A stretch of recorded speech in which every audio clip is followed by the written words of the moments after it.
All right, everybody, I am back. I told you before, look, I told you this season, I'm going to bring in a bunch of people that I know you're going to like because a lot of times when you do a show like this, you do shows, you bring on people, you think they're cool, but these are people I know were cool. In fact, these are people I know, especially this man. I've known this man for let's see, since 1935. Uh,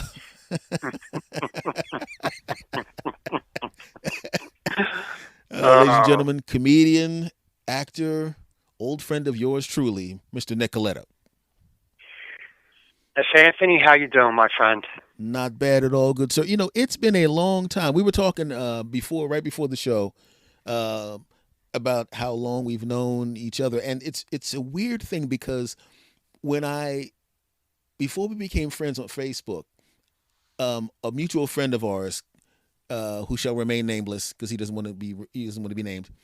He said, "Hey man, you gotta talk to Nicoletta, man. He wants to be friends on Facebook, Nicoletta." And the thing is, when we met, of course I knew what your last name was, but I never used it because you were always Nikki, right? So he Right. says Nick Coletta, and I'm going, who? It? Why is he recommending me to? I don't know the. Who is? Come on, man. Come on, dude. And then I went to Facebook and looked at the picture, and of course I'm going, of course. Always was known as Nicky Attitude, Mm-hmm. and I got that name. It's a funny story. Stand up in the late '80s. I think you started before me. I Yeah, think you started in what '86. yeah. January '86. Yeah, I started in '88, and I'm not going to lie. I was extremely lucky to have one of my good childhood friends own a comedy club. Mm-hmm. And I got into comedy one night. I went up there on a date with another couple, and my buddy that owned the club uh, put me right up front, comped me, sent drinks over the whole bit. And after the show, I went up to him and I said, I'll just use first name. I said, Johnny. I said, you know what? I think I could do this. And he said, I'll tell you what. Goes, wait 5 minutes and I'll put you on. I'll make you the house MC just so you can get a taste of what it's like to stand in front of a live crowd.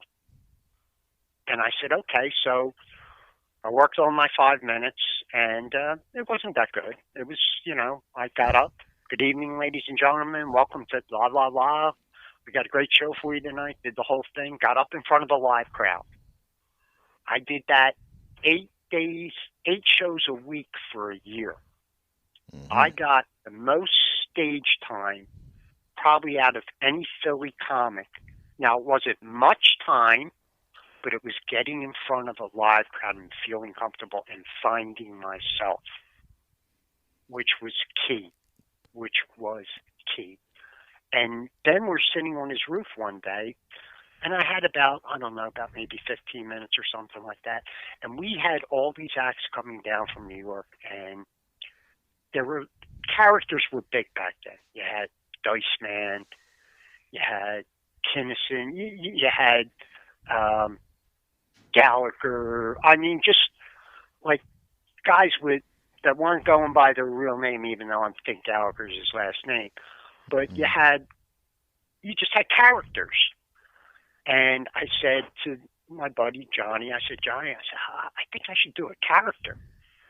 And he looked at me and he said, "You're Nicky Attitude." And I could feel the little light bulb go off over my head. Mm-hmm. And it was, dude, you are right. You are right. So I started writing about things that give me an attitude. And that's how I got started doing stand up. And last year, before the pandemic, I got one show in. And it was, I remember the date, it was February 22nd. The last time I've been on stage was February 22nd of 2020. And that had given me, I started in '88. 32 years of working. I have a show scheduled this September, which I hope everybody's pretty much vaccinated by then. I just got my second shot Sunday. Sunday. Okay. Which one did you get? I got Pfizer. You know, I was holding out for the Johnson Johnson. When the vaccine first came out, I was a little skeptical. Mm-hmm. And not that I'm an anti-vaxxer or anything like that. It was just like, wow, wait a minute. It usually takes like 4 or 5 years to develop these things, and boom, they got it out in less than a year. You know, let me see if people have like elbows growing out of their forehead after this and stuff like that. You know, let me wait. And then the Johnson Johnson came out, and I said, well, I'm just going to go. I'll go with that one. Why, get one shot instead of two? Makes perfect sense. Well, then the little thing went on with Johnson & Johnson, and, I'm going through the Department of Health trying to find something here and there, and they wanted to send me, like, across the city, down to the convention center, and they were doing shots right down the street from me. Yeah. And one day I just logged on to this website, and I found a place walking distance from my house, and that's where I wound up going. I came really close to getting the J&J vaccine myself. I was a day away from getting it when the incident happened, and I got an email later that day going, no, you are not taking that. And then right after that, I got another one from Moderna, because I was wondering why they, because like I said, you got to get everybody jammed up because, as it turns out, the Eagles are going to be 100% capacity from what I just saw before I called you. So that ought to be good. Will it be? That's the question. Yeah, that's what it said. I'm because it's September and they're kind of lifting everything now, and it's everybody should be walking around. I'll be honest with you. If you got to put a mask on to watch them knock somebody down, I'm okay with it. I'm fine with wearing a mask. Matter of fact, I'll probably wear a mask well into 2022. I don't have a problem with that. I always used to see Asian people wearing masks, and I always thought it was a little weird. But here, they were so concerned about getting other people sick because they weren't feeling well that they wore the mask. That's how much consideration they had for their fellow human beings. Why people in this country cannot adopt that, I don't know why. Well, I do know why, but it's it's just the stupidity level in this country amazes me. I've only run across one. I have to ask you. Go ahead. What's that? No, anti-maskers? Yeah, have you run into any? Yeah. Oh yeah. Well, I don't go. To be honest, Anthony, I don't go. I haven't gone out of my house too often. The first few months I was quarantined. I'm a type 1 diabetic, so I had a target on my back. Oh yeah. I had a major league target on my back. I mean, I remember like the first 2 weeks of lockdown. I mean, when they told us lockdown, nobody go out. I'd look out the window of my house and I'd see somebody on the street. I go to my wife, "What's this guy up to? What's he doing? What's he trying to break into cars? What's he doing? What's he doing out on the road?" It was crazy. I mean, just the level of anxiety was just absolutely nuts. And then you had, the fools with the toilet paper and all of that stuff. Yeah, I remember that. That was the dumbest thing I'd ever seen in my life. Oh, it was so crazy as I sat in my room with 300 rolls, but it was crazy. And now they're hoarding gas because of the pipeline breakdown. Because of the hackers, they're hoarding gas.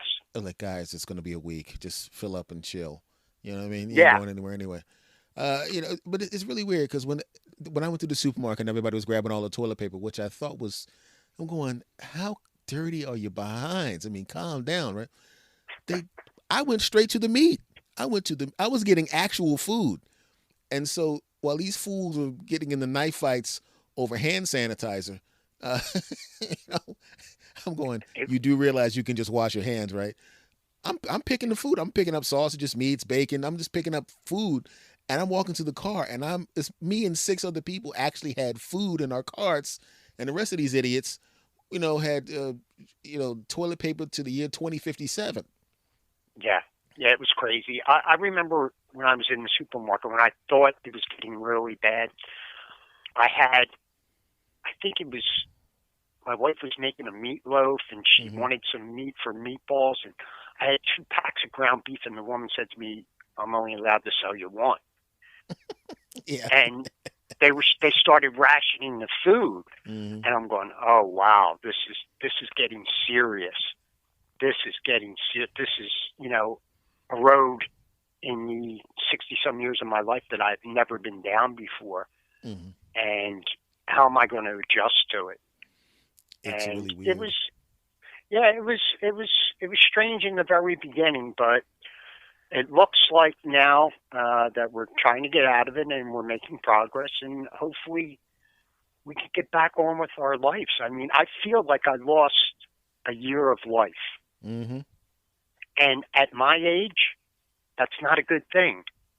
I mean, I would have given you 17 for my 18th year, but don't be taking my 61st. Let me have this one, damn it. Yeah, really, come on. I actually know what I'm doing now. Come on. Yeah, exactly. It takes you 40 to realize it. Mm-hmm. So, yeah. Yeah, I'm up there too, my friend. I'm 52. Oh, you're a pup. You're Yeah, a pup. yeah. That's the funny thing about it. When we all started, I was like the baby of all of our friends. You know, when you first contacted me and asked me to do your show, Mm-hmm. I was reflecting on your stand up. Mm-hmm. It was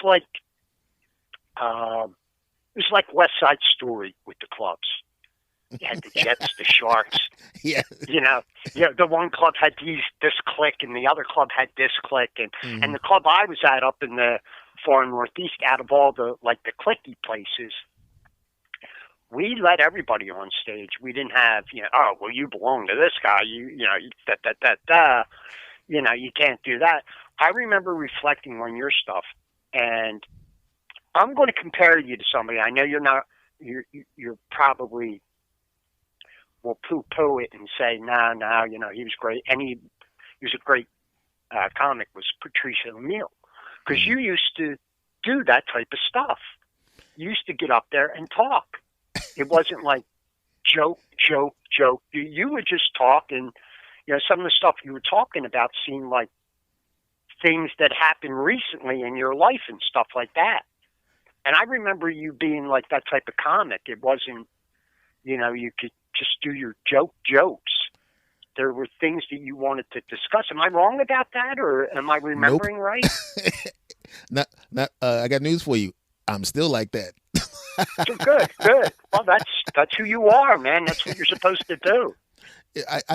To me, I'll be honest with you. It was a combination of things. One, I was very, very young. So I didn't necessarily have lots of life experience. So I had to talk about what happened recently because, quite frankly, I was recent. Right.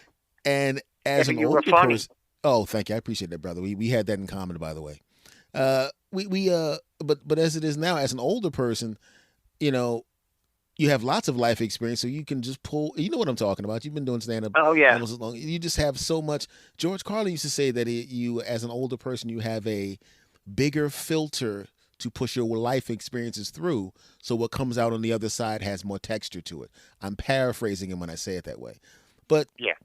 But the thing about it is just that when you were talking about the West Side Story things, I literally at first I heard that, but I said, I'm wondering if that actually holds true. So I completely ignored it and went wherever I wanted to. Right? And nobody said anything. I mean, it was like I would go to the works, I would go to the outlet, I would go wherever I wanted, and all they would do was not put my name in the newspaper. Well, I'm now running the club up in the Northeast. Mm-hmm. When I would go into town, I first started at the works. Yeah, The very first outside of the place I was working at, I went to the works and I bombed. Well, I'm going to admit it. I bombed. But I remember saying, and this stays with me 30 some years later. I remember saying, if so and so can make it in this business, I know I can. Now, I'm not going to name anybody to protect. I want to protect the guilty, so I won't name any names. But I remember saying that, and then I did an interview about 6 months ago, and the interviewer asked me, said, so what is your greatest accomplishment in stand-up? And I was thinking about it, and I said, well, listen, a lot of comics think they failed if they don't get a sitcom or something like that. I said, my greatest accomplishment in doing stand-up for 32 years is to continuously get booked. Mm-hmm. When they're booking you and they're wanting you to perform, you're doing something right. I'm still making people laugh. I'm still making people laugh. And to all the comics out there, and I know a lot listen to your show, if you're still working, man, you're not a failure. You have succeeded. You know, S. Anthony, this craft that we do, just the stand-up craft, I'm in a couple other things, but the stand-up craft is without a doubt the hardest thing to do. To go into a room and make 200 strangers laugh, not knowing you, is the hardest thing in the world to do. So every comic should pat themselves on the back because you have accomplished something that most people cannot.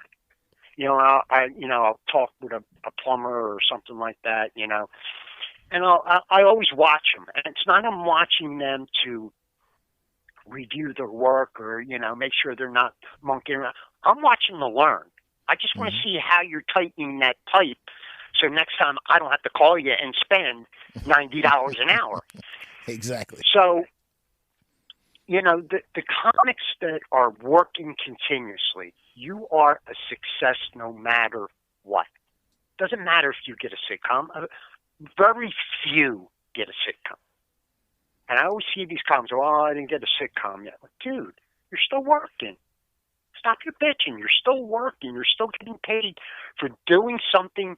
You're making more money in a half hour than people make working 8 hours. So stop. That used to always crack me up as a 17-year-old or an 18-year-old where I would watch my contemporaries working at McDonald's or something, and I would do one set on the weekend. You know what I mean? You remember what they paid back then, right? So, oh, yeah. And some of them still do. Yeah. Oh, yeah. Some of them. Some of them have. Some of them have really taken it seriously. You see some of the new I call some of these places. For those of you listening in outside of the United States, we call A rooms. A rooms are basically comedy clubs that bring in the biggest of the big. You know, they'll bring in people with TV credits and things of that nature. That's a term that we use here in the United States. I don't know what you call it out in other countries, but that's the term we use in the United States. So, but some of the clubs I've seen that have come in are A+ rooms because I saw one club had Dave Chappelle in there, you know, and people like that. I'm going, why is he? I mean, you know, this guy could play theaters, but he's playing multiple nights at the comedy club. So some of these places are really serious about being comedy clubs now and are paying real money like back in the day, because there was a time period, as you know, where the money went down a lot, you know, and it was a big pain in the buttocks. But it seems that, you know, when you go to the A rooms and the A+ rooms, they still are paying the way they should be paying. Well, I'll tell you what, you're absolutely right about back in the day with the pay. It was really good money back in the late 80s, early 90s. That's when you had comedy on TV left and right. You had MTV had their comedy show. A&E had what was that one Bud Friedman did? Oh, an Evening at the Improv. Evening at the Improv. You had a lot of comedy, and you know what was funny? That's Anthony. I'm sure it happened to you many a times. after the show, people would come up to you and say, "You guys were much funnier than the ones on TV." Yeah. That ever happened to you?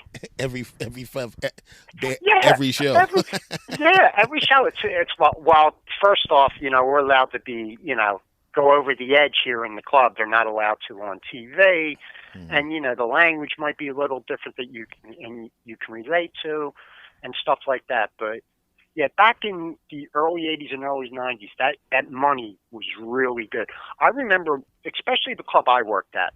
We had top-notch bookers from New York booking the acts, and he was bringing in people like Shirley Hempfield from What's happening? What's happening? We're bringing top-notch headliners into the club, and we were selling out. I think we held 260, and at one point, now not with the top headliner because they were only Friday and Saturday. We would do 3 shows, one Friday night, 2 Saturday. But then we were doing one on Wednesday, the open micer on Wednesday night. Thursday night was the old Mitchell's, my good late dear friend Joe Donato buffet special. Thursday night show, we would do that up at the club I worked at, and then we would do Friday, 3 on the weekend. So at first I was getting 5 nights of stage time, then it went to 8. Then we a competitor, won't name names, but he owned a string of clubs in the city, had the fire marshal come into the room, called them, and they basically cut our room in half. We went from 260 to like 170 or something like that. We lost 1,500 a show. Yeah. It was like, so now the headliners came down a little bit. We still got top acts from New York. We got most of our headliners from New York, and a lot of good Philly comics grew on that stage there as well as downtown. You had the very funny, and all due respect to Ralph Harris. I heard your interview with Ralph, and I think I reached out to you and told you that Ralph, without a doubt, was one of the most liked comics in our club. Without a doubt. The likability was off the charts. He was funny. He was witty. He was right on point. I mean, the people that came out to see him loved him. And we had a lot of acts like that. And good fan reception up at that room. That was a beautiful room. I know you played that room. I think you thought that was a nice room. I don't want to put words in your mouth, but yeah, I know what you're talking about. Yeah, I never had. It's like the place we're referring to. I got some really, really good tapes out of there. I mean, you know what I mean? I mean, the kind of tapes that when the bookers saw them, they called you back with dates. The package would arrive in their city, and the next day you would get a phone call and their book was open. So yeah, that was a good place. Yeah, that was a really good place. It was a lot of acts besides yourself taped their performances there. A lot. We always had a camera set up in the back. Yeah, you'd have to be an idiot not to make a tape there. You know what I mean? Yeah, absolutely.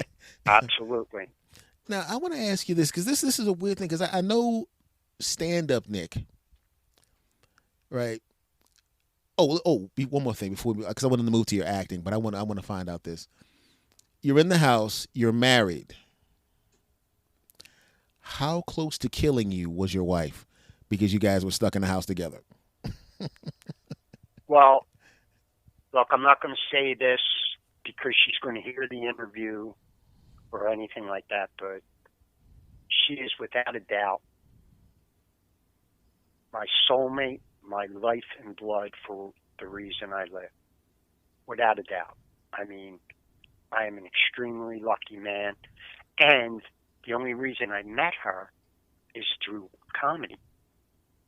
I did a show with a comic back in the early 90s. I don't want to name names because I might get him in trouble. but I did a show with him down in Wildwood, New Jersey. And we became friends. You know, we started hanging out. I find out that he doesn't live too far from me. And he was a real partier. And back in the day, I partied. And, you know, we would hang out. I was collecting unemployment at the time. So, you know, he was a headliner, you know, traveling, doing the road. And so he calls me one day and he says, hey, listen, my girlfriend has tickets for the Yankees. Now, this is the old Yankee Stadium. Mm-hmm. Do you want to go? And you know, took me a split second to say yes. I mean, who doesn't want to walk in the house that Ruth built? Mm-hmm. Do you know what I mean? It was like, yeah, of course. So his girlfriend winds up bringing a coworker who happens to be my wife now. And we hit it off, but it wasn't one of those, you know, the main thing for young people out there is if you really want a woman to last the rest of your life, don't sleep with her the first night, because you're gonna lose any kind of respect for her. That's my opinion. Mm-hmm. I'm sure some one night stand, you know, the first nighters have lived and prospered throughout their life and everything, but I took it real slow. And I wanted to, as Bill Murray says in Caddyshack, I wanted to get into her pelt and walk around. I wanted to find out what she was about. Mm-hmm. And thank God I did, because without a doubt, besides the birth of my son, the greatest thing that has ever happened to me. She does everything for me. I mean, she saved my life 20 times with my diabetes. Mm-hmm. Came home, found me passed out on the floor. Would know that I'm going into a hypoglycemic panic attack type of thing, and she'd revive me and get me some sugar and bring me back. And I mean, the woman has done everything for me, and I just want to pay her back in every way I can. And I am so lucky that comedy has brought me a woman to spend the rest of my life with. Now, we're getting ready next month to celebrate 22 years. I've been with her for the following month. July will be 27 years. Well, I think that's a wonderful thing to hear, my friend. I'm happy for you. Genuinely. Yeah, I'm very, very lucky, Anthony. I mean, extremely lucky to you know, I've been in love, but I didn't know what love was. Do you understand? Yes, I do. What I'm trying to say yeah. there? Yeah. Yeah. See, I came from a very, very, very horrible childhood. I had a horrible childhood. A lot of physical and mental abuse, and never saw love as a child. My parents obviously got divorced. Always saw hate. Always saw hate. Never saw love. It looks foreign to you when you see it, doesn't it? In the beginning. Oh my God. Because it's like when I've been in a relationship with a couple of ladies that had really bad childhoods, as you described, and it was really an interesting thing because the nicer I was to them, the more they were waiting for the other shoe to drop. Of course. Because they're going, okay, every time everybody else has been nice to me, I'd relax and then boom, something horrible would happen. Well, nothing horrible was going to happen because I was never going to do anything horrible to them.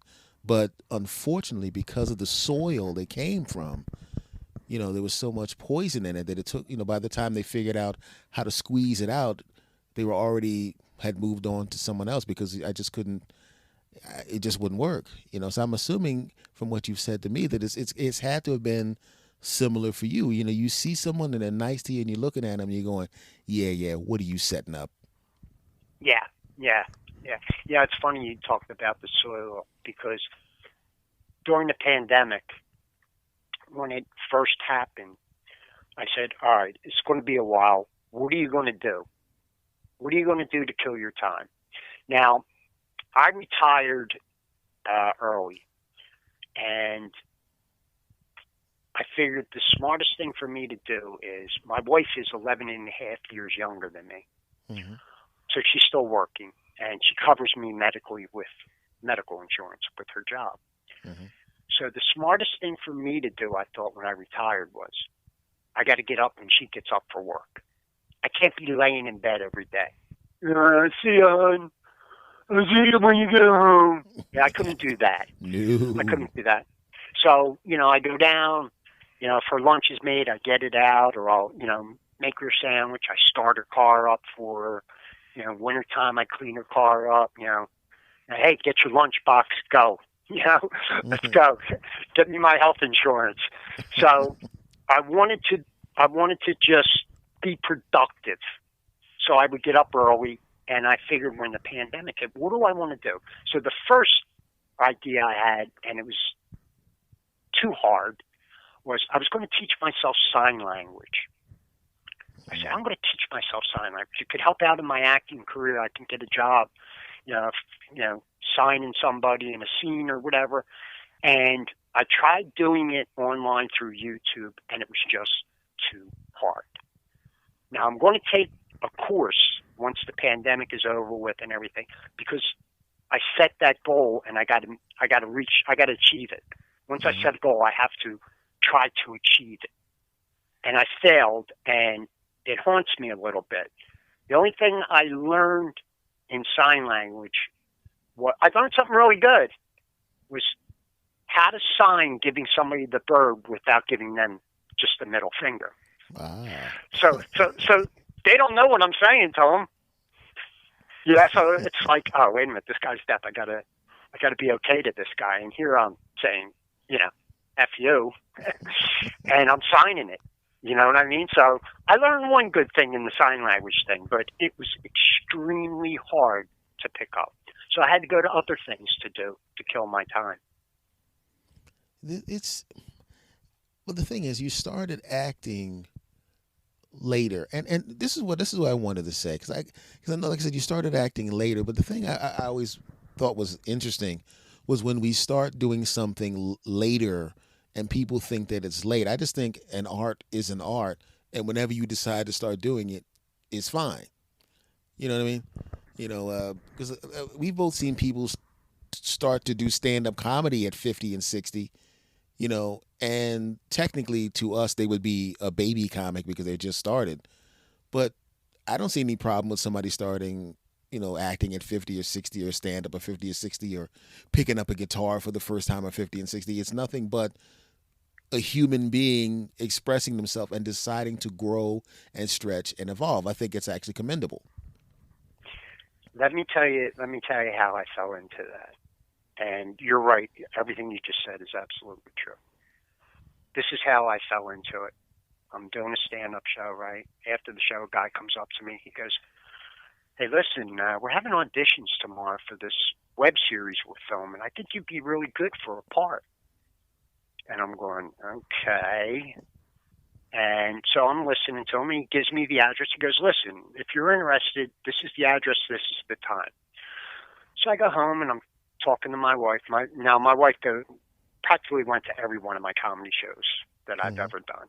And I'm talking to her about it. I said, you know what, I think I'm going to just go and check it out, see what happens. So the role was to be a hitman in a web series. I was playing a hitman for the Philadelphia crime family. Mm-hmm. So I go to the auditions, and I'm talking to the writer director, and doing some stupid jokes about being a hitman and more hits than Pete Rose, stupid stuff. Right? That Tuesday, this was a Saturday morning. That Tuesday, I get a phone call from the director. He goes, listen, the role of the hitman, I'm not going to use you in that. And I'm thinking to myself, you had to tell the jokes, you idiot. You had to tell the jokes, right? He goes, I want you to play the head crime boss of Philadelphia. And I said, whoa, wait a minute. I says, listen, you know that I've never acted before, correct?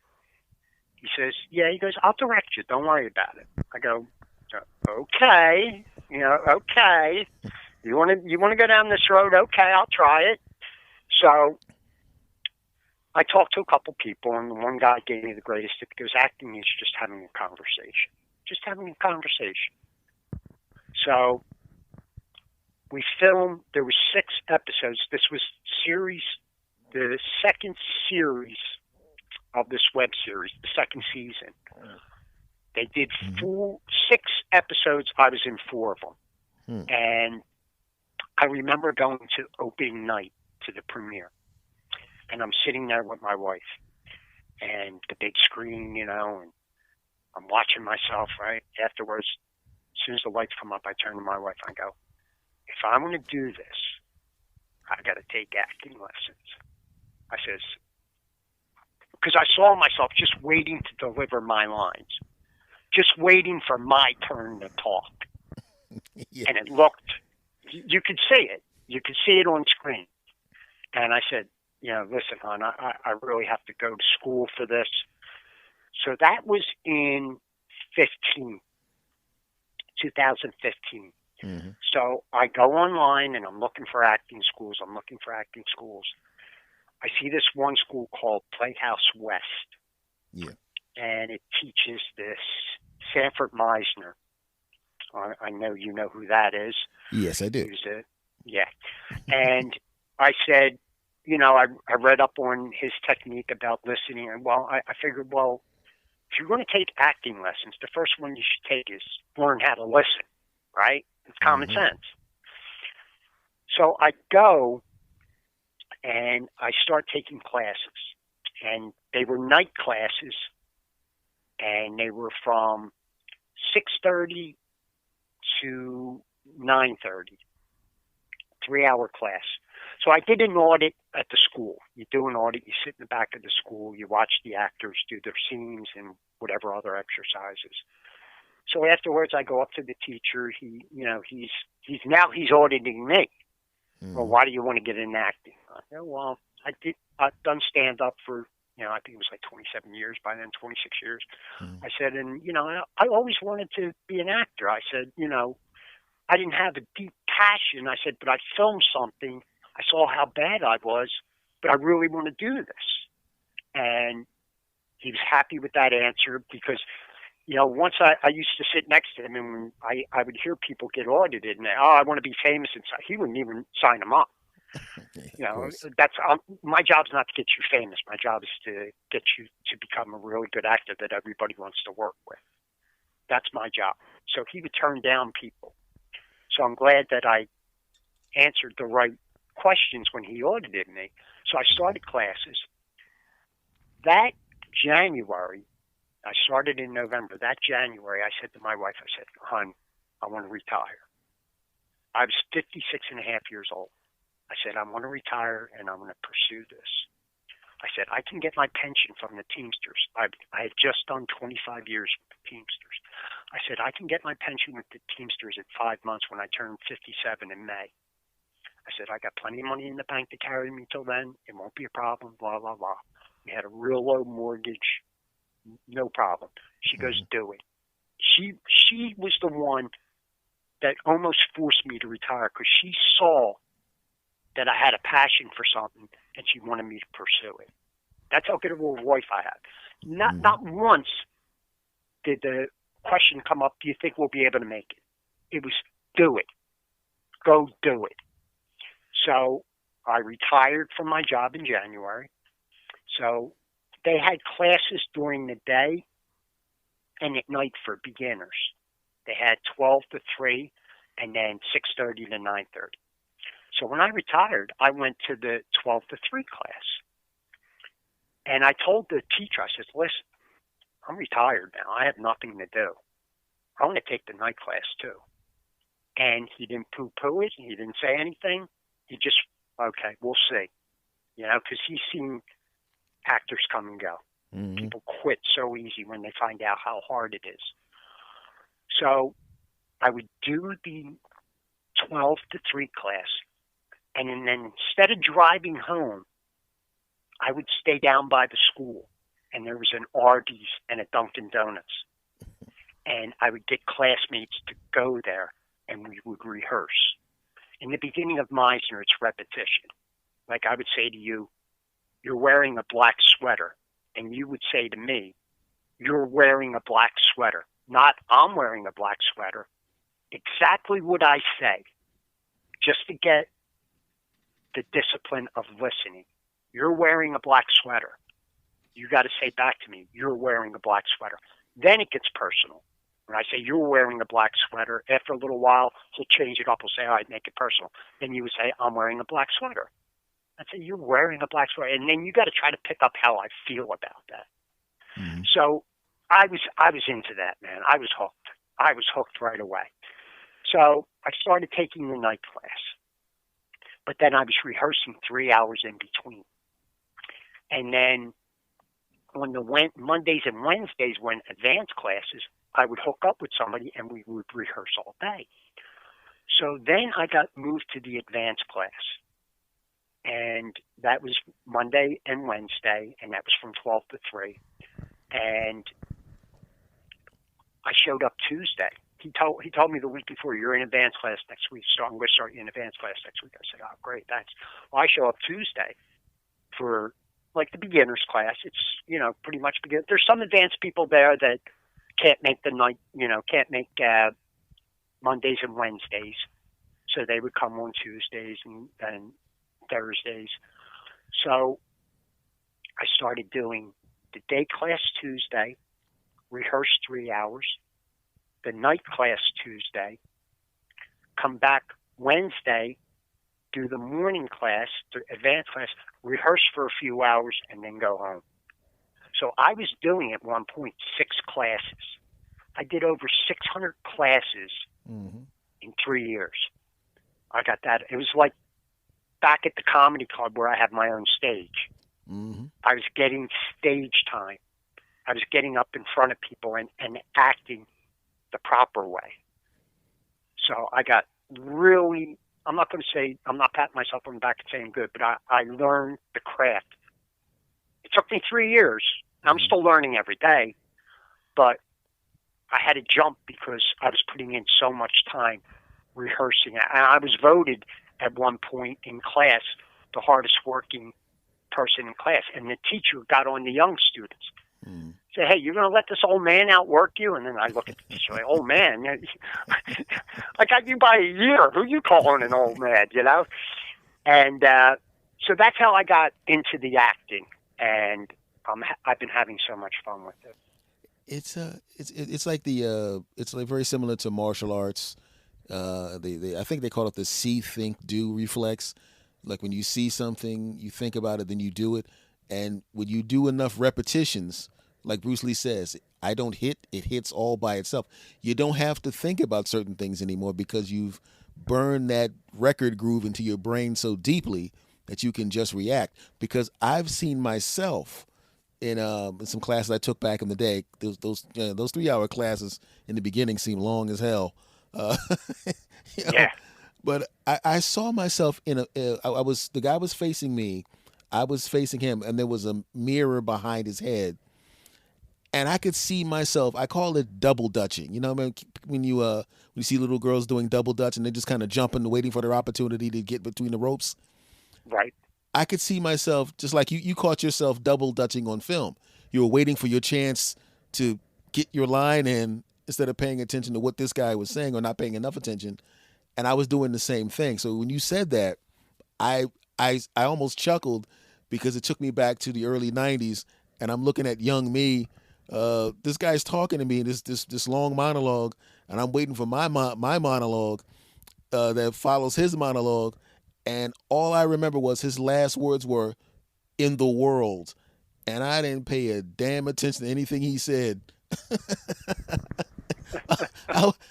I was just waiting to hear "in the world" and then diving in with my because I was afraid I was going to forget things. It wasn't any disrespect to the other performer, but I knew how to write a stand-up act, and I knew that you had months to hone, perfect, and sharpen it.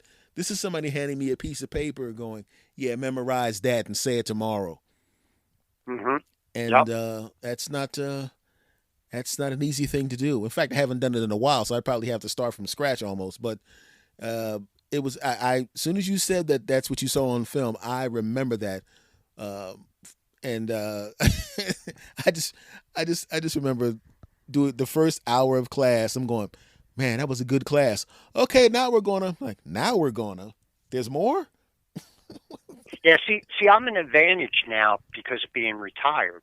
When I Mm-hmm. get a script, I have 8 to 10 hours during the day. My wife leaves at 7. She comes home at 5. Mm-hmm. I have 8 hours during the day to just read the script all day long and rehearse it. I take it in chunks, and I'll do like 2 paragraphs a day.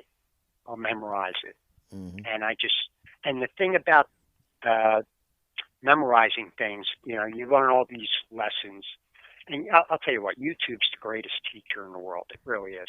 Mm-hmm. But read it out loud. Hear yourself saying the words. Just hear yourself saying the words. When you get a script or even your stand-up. Like when I first started stand-up, God told me, get in front of a mirror and do your act. Hear yourself telling the jokes. Make a face on your punchline, in the mirror. And remember that face. And when you do your punchline, you want to make that face to boost the punchline, then do it. So if you do your monologues, your speeches, your dialogue, however people want to phrase it, do it out loud.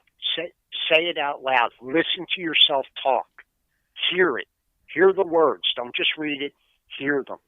So I take like a paragraph or two every day, and then I advance on to the next day, and then the next day. And then my wife, she reads with me. All the parts that I've ever done, I pretty much either I'll call somebody, I'll call another actor over to the house, Mm-hmm. or my wife will read. And just to get me to know my lines, she'll read the other lines. And then when I want to act it out, I'll bring an actor in, and I do it with different actors just to get different feels of where I could go with this. Mm-hmm. You gotta build your character up, and that's the hard part, is building your character up to the crescendo of Mm-hmm. the end of the movie or the end of the play. This is what It's oh, go ahead. I'm sorry. no, go ahead.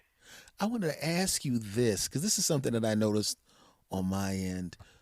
Um, when you started to get more proficient at acting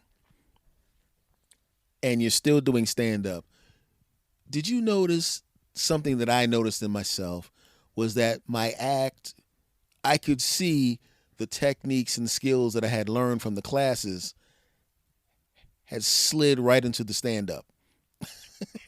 you know? You you Yeah. you want to know something? It's funny Mm-hmm. you bring that up, because a lot of the comics had told me that. A lot of the comics I worked with Mm-hmm. said, "Dude, I could really see your acting skills in your stand up now." And I didn't realize it, but my wife even said it too. Not only am I more comfortable up there, but um, like in acting, you shouldn't play the lines, you shouldn't play the words, but in comedy, you should. Mm-hmm. And I was playing the words more. I was giving the jokes more life. Mm-hmm. You know what I mean?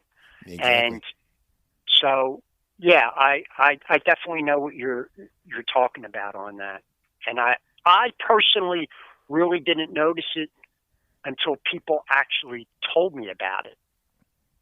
And then I had my wife film me one night, and I watched it, and I watched another tape, which is basically, comics basically have, the same act depending on the time frame and Mm-hmm. what they have added in and stuff like that. That's why I always liked your stuff, because it was always usually something different. It wasn't, the 5 cookie jokes and then the 3 7-Eleven jokes and I'm off. You know what I mean? It was, well, like I said,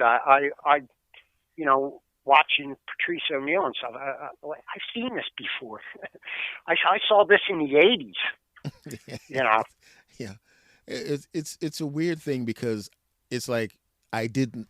It's like when you're very young, you don't know what you don't know. So I didn't have. I mean, I just saw what I saw on TV, and I didn't understand. Like the techniques that I would learn later on. I just did what I wanted to do, and then I grabbed the techniques later. So by the time I figured the techniques out, I had already decided what I wanted to do and what I wanted to be. But when you watch the tapes of yourself, because I watched old tapes of myself after the acting and the stage classes, and it didn't look like the same guy up there. Right. I mean, it was so different. It was almost like it's like the acting, even as a young person, acting on stage or in film or taking those classes. First of all, the simple fact that the ability to get those skills requires repetition, hard work, and maturity. It literally makes you a more mature performer as a stand-up to acquire those skills. Yeah, And I I wasn't agree prepared for with you that. 100%. Yeah, I agree with you. My teacher had a saying. He said, every day you either get a little better or a little worse. So if you don't keep working on it, you're going to get worse. So, and what you said earlier about, you being a young guy in comedy and you didn't have many life experiences and stuff like that, I'll tell you what, that helps you out more in acting than it does comedy. Mm-hmm. Things for you to draw on. Things like if you got, a sad scene or something like that, me being 62, I just turned 62, me being 62, I have a ton to draw on, especially the horrible childhood I had, Mm-hmm. the first marriage that I had, beautiful girl, beautiful woman. I was stupid. I was dumb. I didn't know how to love a woman. Mm-hmm. I messed that up. But we have a great relationship now. My son is married. I actually had, it's funny, my son got married in Cancun, and the wedding reception, we're at the reception, and I'm sitting next to my son's new brother-in-law, and both of my wives were up on the dance floor dancing with each other. And I turned to the brother-in-law, and I said to him, I go, hey, man, how many guys can say two wives dancing with each other, no problem? I go, maybe a Mormon, but I don't even know if they're allowed to dance together.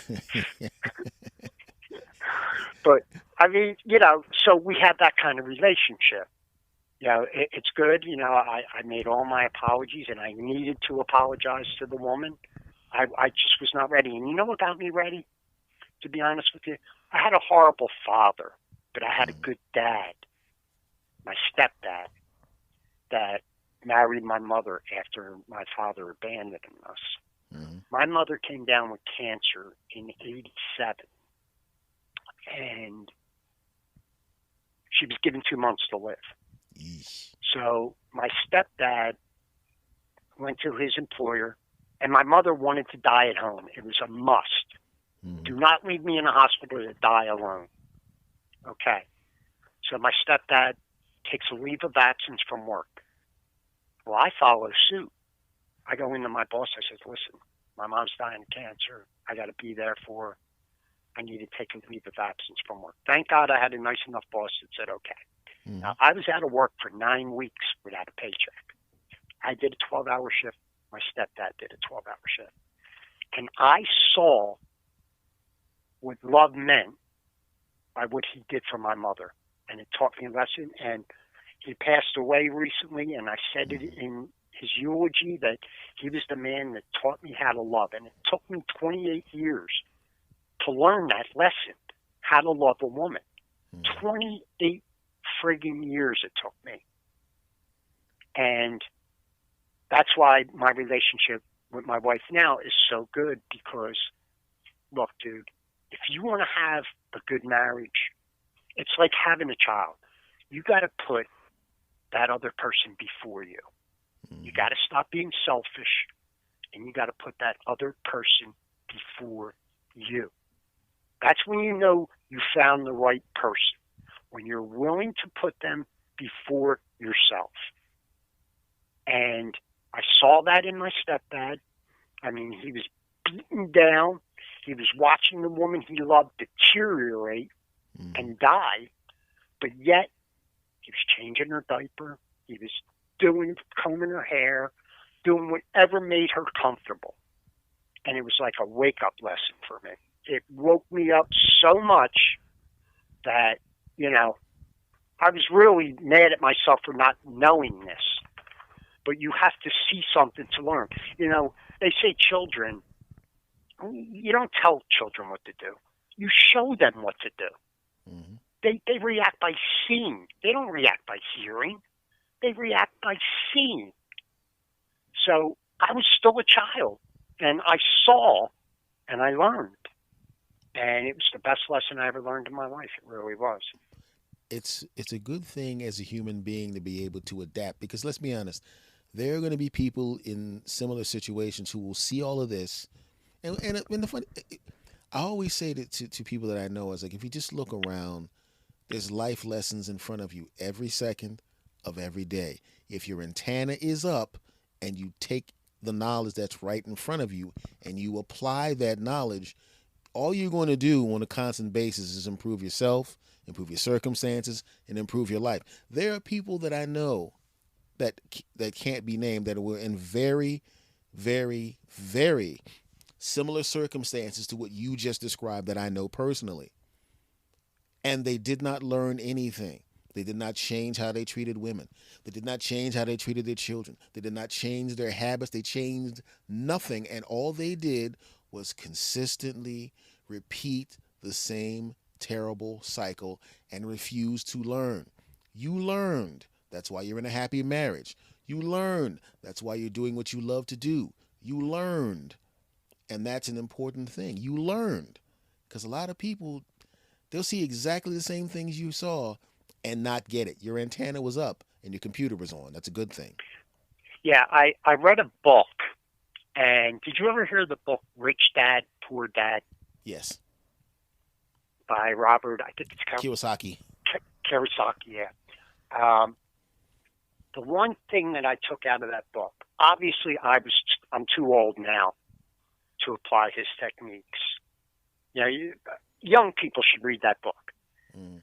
All the young listeners here to the S. Anthony show, get Which Rich is Dad, roughly Poor a third Dad. of them. Yeah. Get the book Rich Dad Poor Dad. Trust me, it'll be the best $19 on Amazon you've ever spent in your life. Mm-hmm. Get the book and learn. And he said the most important thing I took out of that book was always surround yourself with people smarter than you. You'll never learn anything if you don't. You'll never learn anything if you don't. If I walk into a room and I think I'm the smartest person in the room, I'm doomed. I'm doomed. I mean, I want to learn something from somebody. That's why I watch these guys. Anytime I have a laborer come to my house, like I told you earlier about the plumber, I watch them. I want to learn. I crave education because I lacked it in my childhood. I skated through. I had so much turmoil going in my life in grade school and even in high school that it was just, I just wish I had a fair chance at an education. Mm-hmm. So what I had done was when my son was born, and a lot of you guys went to L.A., I think you and like 3-4 other guys I remember heading out there. I think some may have even left before you went out. Yeah. That was the thing. Go to L.A. If you want to make it, you got to go to L.A. Well, I'm sitting here with, now this is 88, 89. I'm sitting here with the 10-year-old son. How am I going to L.A.? Exactly. How am I going to abandon my son? I'm not going to do what my father did to me. I made sure that I never missed a time for father-son time on the weekends. Never missed a time. And no matter how much I partied the night before, I made sure that alarm clock went off the next morning and saw my son. Took him to games, taught him about sports, did all that. Put him in good schools. He graduated from Central High School, one of the best high schools in the city. graduated from Temple. Now he is the youngest vice president in the history of this insurance company in Ballard Kingwood, making bucks where I know I'm going to get a good nursing home. I know I will get a good nursing home. So I just wanted to do the opposite of what my dad did to me, or my father. My dad did me right. My father did me wrong. Mm-hmm. So getting back to time in the pandemic on what to do, how did you spend your time? I think besides you had your podcast going, correct? I have two. Yeah, so you were doing that during the time, right? Yeah. It's a weird thing because I was preparing to go back on stage again because I hadn't done it in a while, and I was just about to get ready, and then all of a sudden, everybody stay in the house. Yeah. Did you get approached? Did you get approached to do those Zoom comedy things? Yeah, yeah. Oh, dude, is that the saddest thing you've ever seen in your life? I mean, you don't. I can't even explain how many people. Like if I pop in and we're just hanging out or something like that, that's one thing. But and this is no shade to anybody. I'm not trying to be disrespectful to anybody. But I rather do, like, if you have a podcast, I'll do that because we're talking and we could be funny and interesting. But I'm not gonna burn stand up. It took me 6 months to write. And I'm just not going to do that. I want people to come and see it.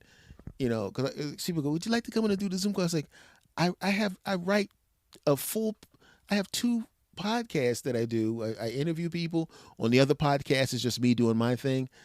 I put out a lot of content, and after a while, it's just enough already. If I do stand up, I'm going to stand up on a stage with people drinking beer and eating wings or something, and there'll be 400 of them, and I'm going to tell them funny stories for an hour, and then I'm going to get my check and then go home. Yeah. I don't want to do that. I just don't want to do it. No offense to people, and let me apologize right now, because I know there are going to be people right now that I know when this comes out in a couple of weeks, there's going to be a whole lot of direct messages. So you don't like Zoom phone? You don't like Zoom comedy, man? I didn't say that. I'm just saying it's not for me. I brought it up, so whoever wants to come after me, and I'll tell you, it's disgusting. It's stupid.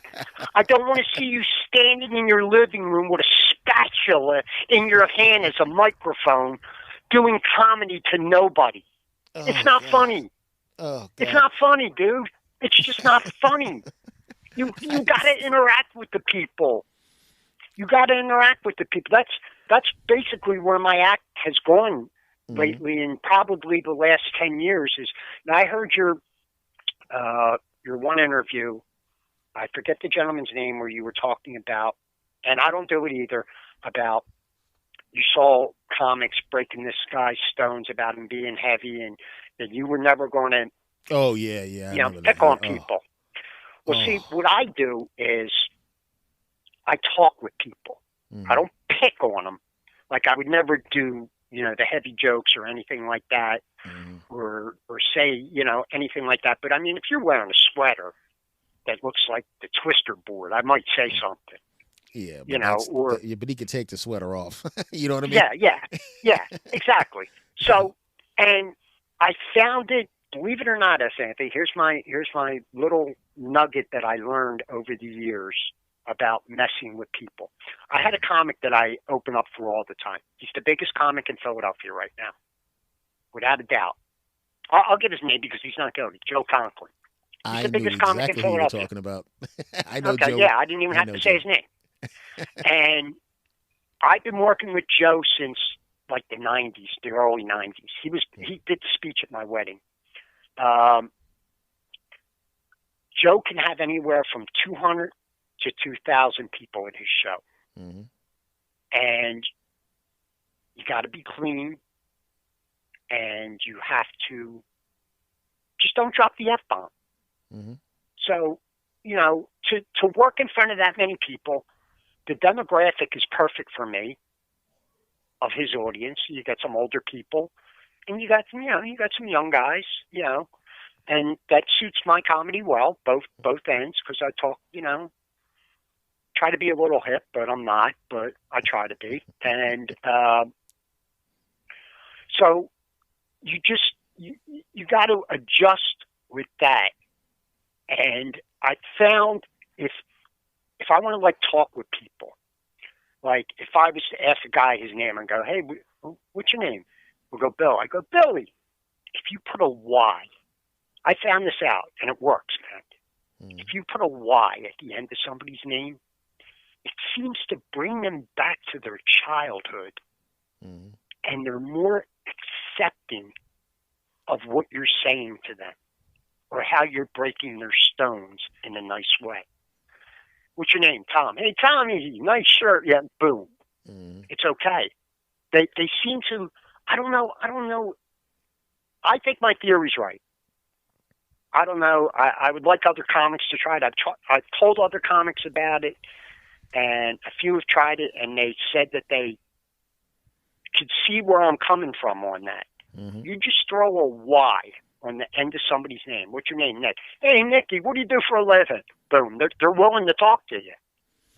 It's not like, oh no, the comic's going to pick on me. Yeah. Well, the thing I noticed was, and the story you're referring to with that podcast, it was just that it was at the Comedy Factory outlet, and if you remember the Comedy Factory outlet, you standing by the bathroom door, you could see the people's faces, the sides of their faces.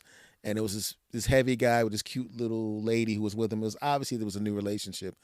And when the guy was working him over, I was looking at his face. The audience can't see his face. They see the back of the head. So they don't know that this guy is basically ripping this guy's soul out. Right? And I'm going, oh God. And I was never a mean enough comic. To me, it didn't make sense. It was like, this person paid $15 to get in here. He didn't come in here to have me destroy him for an hour. And so I made that decision. Keep in mind, I'm not even 18 yet at this point. I made the decision. I am never going to hurt my audience members by something I say to them. It's never going to happen. I'm not doing it. And the fact, the thing about that is comedy audiences, it's not like 98% of the people go out to see a comedy show. You have a certain percentage of people that come out to the show. Why do you want to lose somebody in that percentage? You think that guy's going to come back to another comedy show again? I doubt it. And if he is, he's going to sit in the back so far away nobody could see him, where he's not going to really enjoy it like he would have if he was like close to the action and stuff like that. You know what I hated the most about doing a show is after the show, people will come up to you and they go, "Oh, you were really funny," and the other guy's funny, but that one guy, it's like, oh, I don't want to hear that. I just want to hear a good show. I want to be a part of a team effort, good show to bring these people, especially when I was running a comedy club, to bring these people back out next week. I don't want them cherry picking comics, and the thing about that is, I've always tried to mentor young comics. And I've been credited on a couple podcasts from some of them mentioning my name about being a mentor to them, and I really appreciated that. But I always tried to tell them, look, 15 minutes clean up front. Just get through your set. Do not matter if you stutter, you mess up, you do whatever. Just get through your time. Just get through your time. Everything else down the road will come to you. It'll come to you. But right now, you got to maintain getting 15 minutes of clean material. You cannot start to show off foul language. That doesn't leave anything for the headliner. I just remember doing the show. I'm sitting in the back. I'm watching the MC. I know the middle act is super clean, and to be honest with you, I really don't care. But I know the club cared. So obviously I'm not going to be on stage for another 45 minutes or so. So I'm sitting in the back, and I'm listening to the MC on stage, and I'm telling you, 8 seconds in, it's like it was like an AK F-bomb 47. Yeah. And that's I was Yeah. like, oh my god, And I mean, let's be honest. You and I both started doing comedy in Philly in the '80s. Um, so we weren't new to hearing curse words during an act. Okay, We but grew up this with them. exactly. It was like it was, So like people call stuff people think that would say is dirty. It was like, he only said f bomb. He only had 10 f bombs in a half an hour. What are you talking about? I thought you said he was dirty. Yeah, exactly. Right? So My and aunt said more than yeah, that at Thanksgiving. yeah. You want this effing turkey? Damn it! Wow. Yeah, yeah, But I never. I'm watching this. I'm listening to this guy, and I'm watching the lady behind the bar was angry because she's the one that recommended this group to come in. They were half the audience was like a Red Hat Society or something like that, or hmm no, it was Oh, yeah, B'nai yeah, no, and it was the other half was B'nai Breath. So that's the whole audience. It's 300 people, half of them, and he's on stage, F Baba, F, and bombing is one thing, but hatred, yeah, and the owner comes up and goes, yeah, we're gonna do tag team for the rest of the show. You don't have to yeah, go back yeah, up there. yeah, yeah. you know, I, he I've says, seen guys. I've seen guys not make the second show.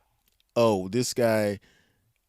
Let me think. Yes, he did make the second show, but he did Yeah, 5, and which yeah, means I did 55. So, right. so it Did was you get like any I extra didn't mind. money? Yeah, Did I you got get extra extra money. money? Heck yeah. Yeah, yeah. If You I'm didn't. doing his set, I want extra money. Yeah. Well, the thing was, I got extra. See, the thing is, what I found out was that I forgot who this cat was, but he owned both liquor licenses. So and the drinks were watered down. Uh, so and I know what I was getting paid, and so obviously I knew what the other two people were getting paid. So I knew that he had a big cushion. You know what I mean? There was a lot more money than he was paying us. But the simple fact is that this guy, I don't think he wanted. I don't know where this guy was. I don't think this guy was out of town because he's the MC. But I got more bread, and I don't know if the feature got more bread. It's probably just me. And I didn't try to kill the guy. I didn't want to. I mean, I think the opening act was getting like $100 a show, so it wasn't like the. But I didn't want to kill the guy, and he didn't take any money from the kid, but he just wanted to give me a little extra money for doing the time. And but it's just really weird to watch. This is what I said to somebody else. We didn't realize how aggressive and tough the audiences were in Philadelphia because we grew up there. So when you would go other places, it was 55 million times easier. Every place else I went, every place, As because long in as they didn't Philly, know you were from Philly. yeah, no, because the Philadelphia audiences, you got about 10, 15 seconds to get to the jokes and be funny.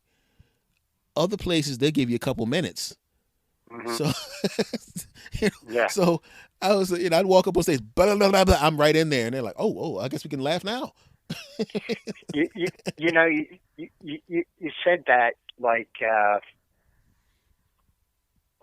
Philly's like a bad thing, but I got to No, be I love honest it. with you, dude. I could never leave this city. I could never leave the city. If my God forbid, I was my one goal. I set goals every year. Mm-hmm. Last year's obviously I could not achieve because of the pandemic, Mm-hmm. but I set goals for myself.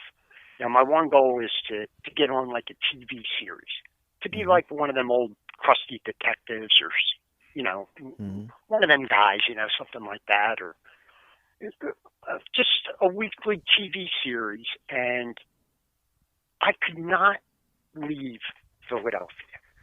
I would take the train up to New York if I had to do that and film Mm-hmm. up in New York. And I would stay in hotels until I was done filming and then come back home. I would never, ever, ever leave the city. I was born here. I will die here.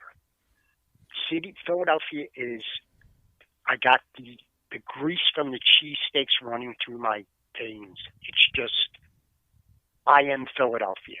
And I am proud. Same here, my friend. Same here. I am proud of this city. Yeah, I always joke with like guys from out of town and stuff like that. We go, oh, freedom, yeah. Yeah, you can thank us for that. Thank us. Yeah, first capital schmucks.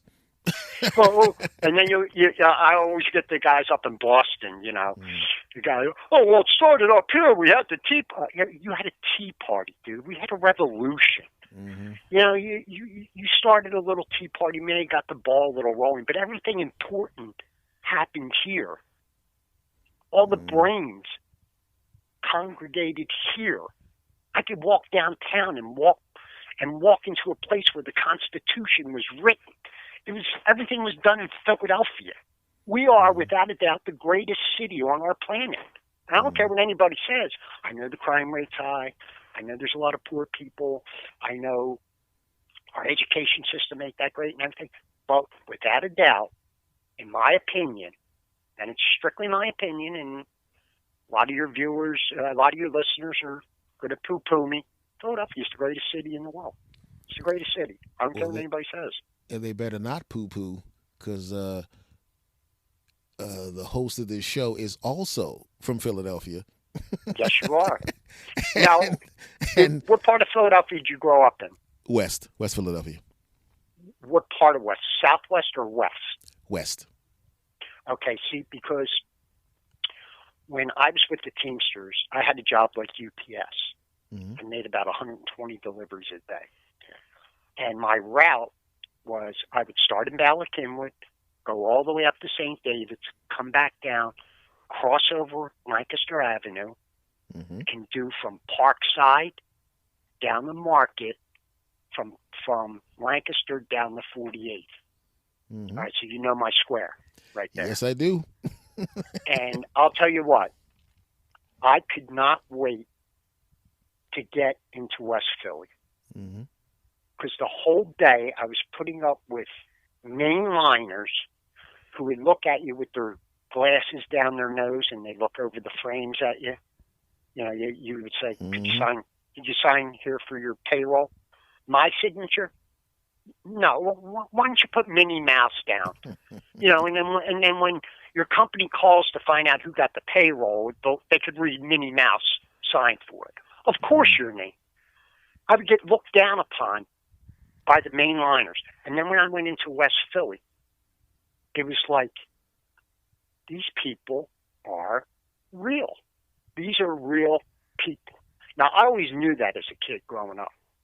I grew up in the 60s, and I saw, I heard your conversation a couple of podcasts ago with the gentleman, the comic from L.A., the martial arts guy. And he was, oh, yeah, Keith. Yeah, good dude. Yeah, great interview by you, by the way. Thank you, sir. And he sounded like a really cool dude. That's a good dude. That's a good dude. Yeah, by the way, I'm sure he's listening. You're a good dude, Keith. Okay, go ahead. Yes. He's a good dude. Yes, I will give him the thumbs up. But I was surprised that he was not aware of the strife that African Americans have gone through in our, not since the 60s, since they brought people over. It's like, I've been, I don't know the word, I don't know what every damn day there's a new word, awoke, whatever. I don't know what the term is for saying, but when I was a little kid, I was a TV junkie. My mother would work, no father in the house. I was pretty much with the TV. I had a sister 4 years older than me, so I'd watch TV all day. And I saw everything, dude. I saw the march over the bridge with MLK. I saw the lunch counter. I saw the little girl trying to go to school with George Wallace blocking her. I saw all that. I saw the dogs biting people. I saw all that. I remember the race riots in '68. Funny story. Well, it's not funny, but it is funny. There was a pizza shop down the corner from me. I grew up in the most racist part of Kensington. I grew up in Kensington. And in the 60s, it was the most racist place in the world. Mm-hmm. When the race riots broke out, I was in a little pizza shop. It was called Edna's Steak Shop. They had the 3-foot steak sandwich. Mm-hmm. And me and my buddies, we would hustle. We would get bottles and return them. We'd scrape up money so at least 1 or 2 days a week we can get a 3-foot steak and split it between the three of us. Well, the guy cooking the steak, we called him Popeye because he had forearms like Popeye from doing the steaks on the grill. And so MLK gets shot, and there was, now Kensington at that time was all factories, surrounded by factories. And there's a place called Richardson Mints that was right across the street from Edna's Steak Shop. Well, there's this African-American dude waiting on the bus. And these white dudes got out of the car and started beating him up. And Popeye runs out with a meat cleaver and drags this guy in. I mean, he's pummeled. Mm-hmm. And he tells the one dude, he knew the one dude beating him up. He said, Stevie, you're banned from here for life. And you could almost see the tears in the guy's eyes that he was being banned from the steak shop. But Popeye turned to us and said, everybody is equal. He was military. I guess he was in the military with African Americans, and they may have saved his life. I don't know how this older man had this point of view at that time in Kensington in '68, but he did, and he taught me a lesson.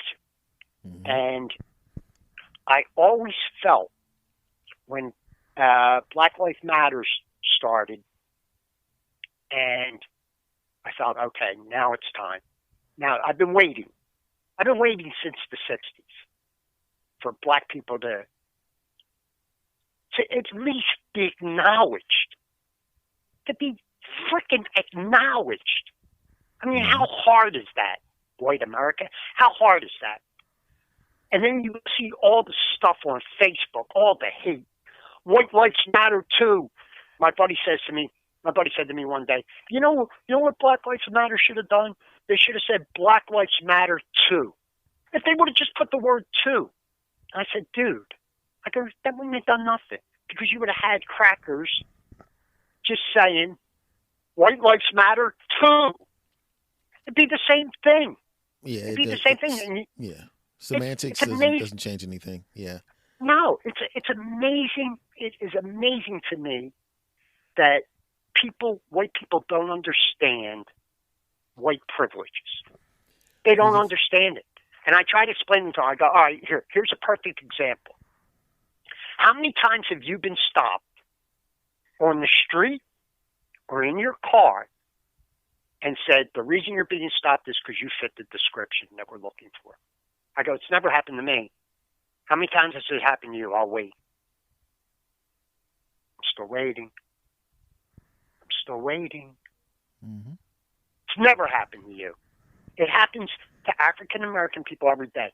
And I'm not trying to put myself in the shoes of the African American, but I experienced prejudice big time. My first wife was African American. Mm-hmm. And I got it from both ends. I got it from black males, and I got it from my white friends. I found out who my real friends were. You know, when that invitation for the wedding doesn't come in, because I was one of the first ones out of our gang. Now, I still hang with these guys. We've been friends for 47 years. Mm. I still hang with most of these guys, but the invitations to their wedding didn't come my way because I had a black wife. I didn't have a big wedding. I got married at Yerkes at 69th Street, just as a piece. And the reason I got married, it was because she was the first person that I felt loved me. When you go back and forth from your parents as a child, you get the feeling that you're not loved. So when the first person shows you love, even though you don't know what love is, you jump on it. Mm-hmm. And I remember standing in Yerkes, and I looked up at the sign that says, if you're not nervous, you don't know what you're getting into. And I wasn't nervous. Mm. And I didn't know what I was getting into. I didn't know the commitment. I didn't know anything. Until my son was born, Then I learned the commitment. Then the arguing, and I saw my way of my life going to be turned into his life, and I said, that's it. I told her, look, this is not going to work. I do not want my son part of this. I don't want to have him listen to us argue or anything like that. I said, it'd just be better. I says, I'm sorry, I made a mistake, and that was it.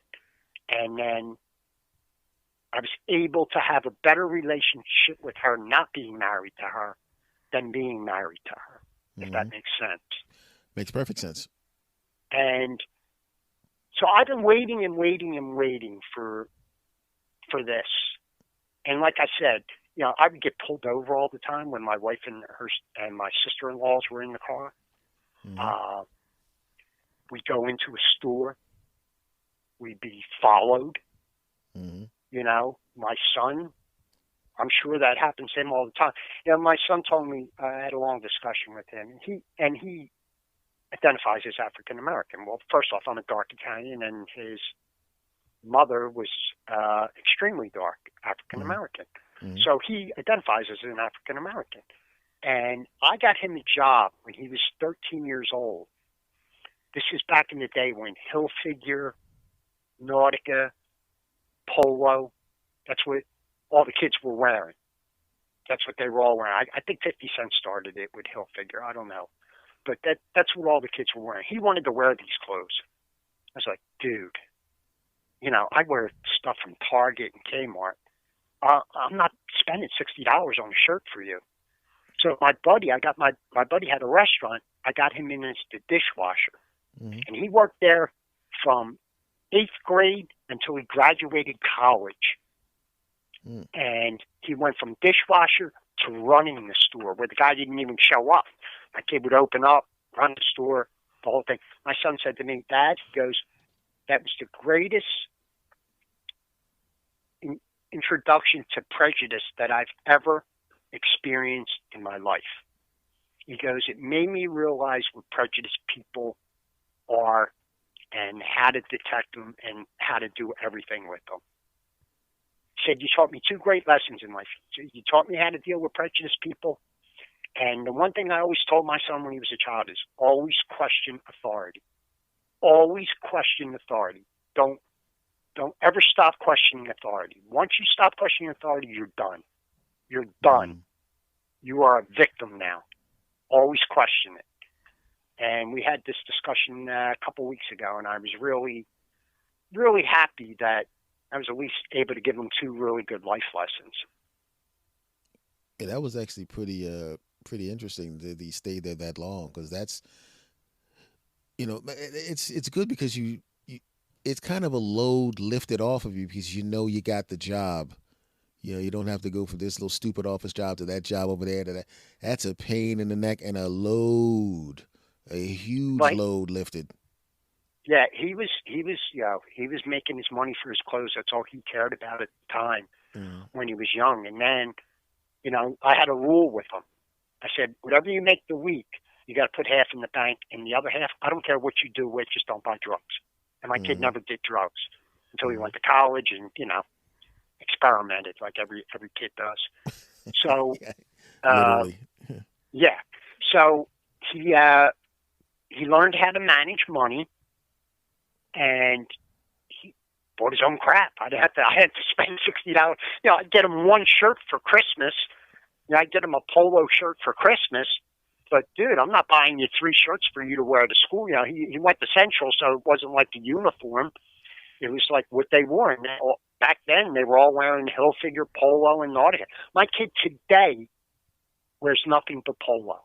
Nothing. His daughter, my granddaughter, wears nothing but Polo. To this day. Yes. Well, when you find a brand, it's like anything else. I mean, that's straight branding, man. When you start early, you get to hold on to that customer forever. Yeah. So during going back to the pandemic on what we were going to do with our downtime, like I told you, I tried the sign language thing, but it was really too difficult for me to pick up, especially on YouTube. So I got into Greek philosophy. and I started reading about, Greek philosophy, and some of the guys. That's what I usually post on Facebook. I do not post pictures of food, and we both know people that do, and that's fine. Hey, look, if you want to do that, that's fine. That's good. I mean, especially there's one guy that we know, and I'm really good friends with him, and he always posts about making your own food, which is better yet. I like that. And he gives you what it costs you to make that dish, and I think that's a great idea. But I don't want to see pictures of you at the restaurant, with a 30-ounce T-bone, and hey, look what I'm having tonight. Who cares? Who cares? When did I start caring what you're eating? I'm sorry, people on Facebook that know me and are going to hear this and everything, but it's weak. It's weak. And then once you start reading like these philosophers, it's just I learn something new every day. My goal every day is to learn something new at least once. That's pretty interesting because you started reading Greek philosophy, and years ago I started reading the Eastern philosophy. Mm-hmm. Yeah, and I'm sitting here right now in the office, and there's stacks of them right in front of me. It's interesting because you get an opportunity to, pick the brain of great minds who figured out things a long time ago that are still applicable and still accurate. They're still relevant today. It's amazing. It's amazing. Like you always see on Facebook. Here's Marcus Aurelius wrote that the most despicable form of cowardness is self-pity. And I'll see somebody on Facebook, walked on a Lego today. Oh, the foot hurts. Stop. Shut up. People aren't eating. People are starving. You stepped on a friggin' Lego. Shut up. Just shut up. It gets me so mad with some of these, I just got on Facebook in like 15. I had to get on because of school, because they had a Facebook page that you had to, rehearsals and all this kind of stuff. So I joined then. Now, I'm in it 6 years. My day usually starts, this is my day. I get up in the morning with my wife, send her off to work. I get online. I do my social media stuff. I go into my office. I read the newspaper, do my business, come back out. I'll read for about an hour or so. Then I listen to music and work out for an hour. Then I soak and shower. Then I watch a movie. And if I'm lucky, I can get a nap in, if I'm lucky. But that's pretty much my day. I study actors now. And it's good. S. Anthony, I'm telling you, the greatest thing about being an actor is you have a right to steal. Yeah. You have a right. You have a right to act like McQueen, to act like Lee Marvin, to act like Sidney Poitier, to act like the greats. You watch what they do and how they do it. I just saw a movie, Judgment at Nuremberg. Did you ever see the movie? Mm-mm.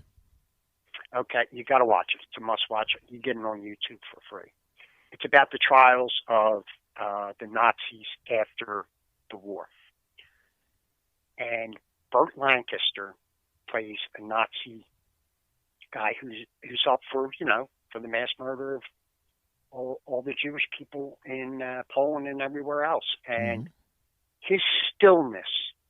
What was the name of the movie? What was the name again? Judgment at Nuremberg. Yes, I did.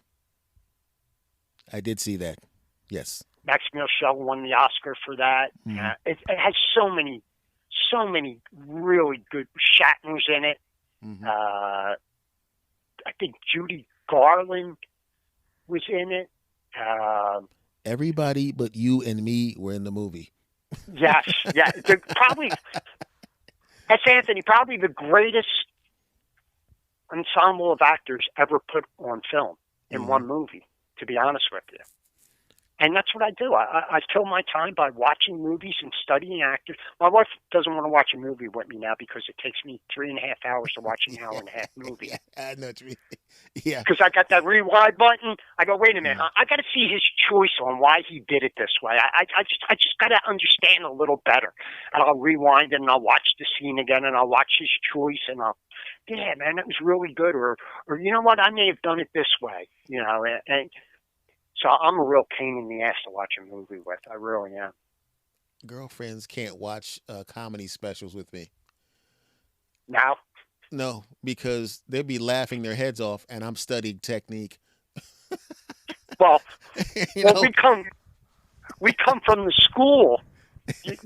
You haven't forgotten. We come from the school of where when we would be in a comedy club, and a comic would be up on stage killing, Mm-hmm. we wouldn't laugh, but we would look at each other, and what would we say? Mm-hmm. I'll be honest with you, I That's was down funny. to a nod. That's funny. Yes, That's funny. that's good stuff. That's good stuff. That's funny. We wouldn't laugh. Yeah, That's funny. yeah. That's all we would do is that's funny. I remember it was. I still do that today. I'm still exactly do that the same today. way. I'm exactly the same way. I'll sit there and watch something and think it's hilarious. The way I explain it to girlfriends when is I have the comedian brain and then there's the Yes Anthony brain. The comedian brain is analyzing and studying, and then I had girlfriends go because usually what happens is I'll watch it one time and I'll study it and then I'll watch it again as a regular person and then I'll laugh and she goes, "How the hell did you sit there, watch Netflix for an hour, not laugh at anything, come back 2 days later, watch the same special and laugh at everything?" And I had to explain to her. I said, "You don't understand. My brain automatically analyzes everything I see, whether it be stand-up, acting, people having a conversation on the street. I'm watching and paying attention to how the way the body language is, the inflection of the voice, the way they turn their body. I'm watching to see whether or not they're mirroring each other." You know what I mean? Yeah. And so it's nothing I can do about it. I'm like, "Listen, you like the lights, right? You like the lights on? You like having gas, you like car payments, and so, that's why I try to explain to her. I said, "Listen, this is how this is how things get paid." And once you train yourself to do that, you as the person, as the performer, it just happens, and you're not used to having someone there looking at you like, "Why are you staring at the way that lady talks to her dog? I may need that later." Yeah. Yeah.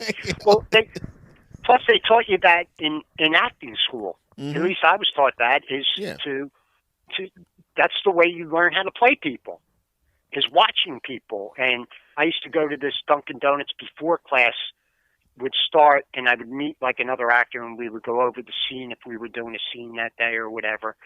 And I would just study the people in the Dunkin' Donuts. And unfortunately, there was a lot of junkies. Mm-hmm. It was the opioid crisis, and we used to do alones, where you would just come through the door and you would be alone in your house, and you had to like come from somewhere and reflect upon you coming from that place. Like say the one alone I did was I came in with like this cup in my hand and I threw all these chips up in the air. And it was like I had just come from the floor of the casino and I hit it big time. You have to like sort of describe something. So I did an alone one time where I played a junkie. I came in the door, I ran right into the bathroom. I came out of the bathroom, and in 5 minutes I was doing the nod, the junkie nod that you see. You see the head bob and then it's going down, and then all of a sudden it pops back up. It's like, the funny thing about, and I've heard Michael Caine, the actor, say this about playing people like that. Like when you're playing a drunk, don't try to act drunk, because most drunks try not to act drunk. Mm-hmm. So you got to study people. You got to study people. So I want to get back to this 93 thing. I know it's your show and you're supposed to ask the questions, but I haven't spoken to you in so long. Go ahead. You left before the Booker Wars. Yeah, I didn't even know they were coming. Because as I stated earlier, I told them individually, look, I'm playing wherever I want. I just says it. I'm not buying into this stupid crap. Look, I'm playing where I want.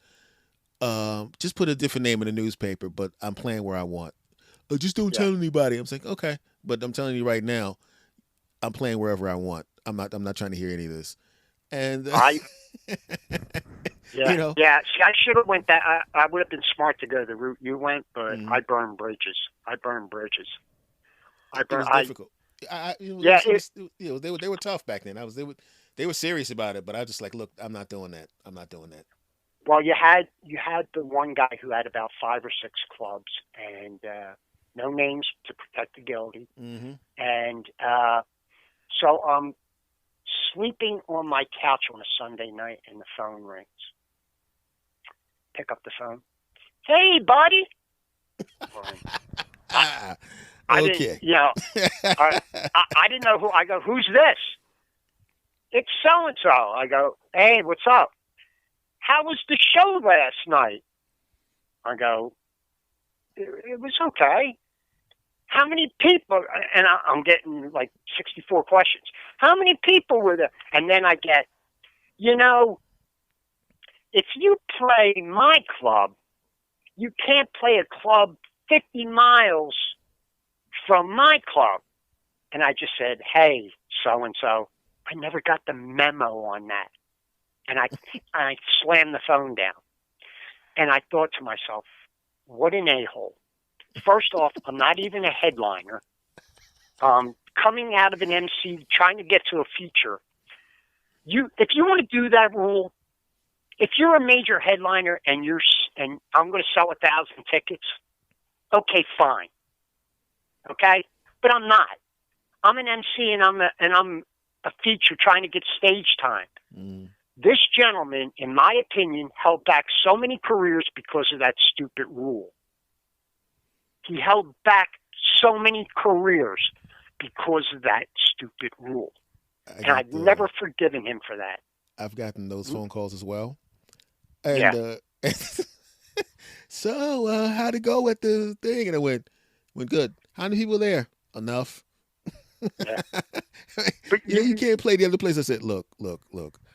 I'm going to play wherever I want. You're either going to book me or you're not. But I'm one of the best right, comics, so you're not going to not book me.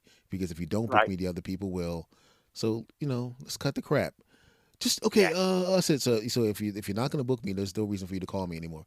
Wait a minute. I said if you want to, just put another name in the newspaper every once in a while, like every third time, put another name in the newspaper. But I'm not doing that. Okay. All right, let me go. Click. And or I got this phone call. Hey man, I hear you're playing the so and so. And I'm going, yes, it's in the newspaper. I'll give you twice as much money to dump that show and do my show. I said, there's only one problem with that. What's that? I gave my word. And when I give my Yeah. word to someone, I don't Yeah. break it. I don't care if you offer me $5 million. Mm-hmm. Oh, okay. I said that should encourage you, which means when you book me next time, you don't think people call me and try to give me double the money to dump your shows at the last second? Did I Yeah. ever do it? Yeah. That makes sense. Exactly. Never call me and ask me to do that again. Yeah. Yeah. My word's important to me also. Yeah. It's the only thing you really have, to be honest with you. Yeah. I mean, especially in this business because you get booked 6 months out. You know what I mean? And Mm-hmm. if you screw them over, especially when you move to the head, because at that point I was closing shows. I'm taking 45 minutes to 60 minutes of the show away with me. So if I don't show Mm-hmm. up, that show's over. Yeah. If the Yeah. headliner does not show up, the show is done. And you got 240, 250, or 300 people that paid $20 to get in that are upset. Yeah. And they'll never forgive them. And that's 300 people that will not come back. And I would not do that to somebody. Just to Yeah. double my money. That could No, screw that. like I said to you earlier about the comedy audience is a certain percentage, and you got to maintain that percentage and make it grow. The last thing you want to do is to take numbers away from that percentage, and stuff like that would do that. And I made the mistake of when I hung up that night and said, okay, this is war. I didn't realize how much I hated the road. I hated the road. You gotta pick your Hated spots it. with that.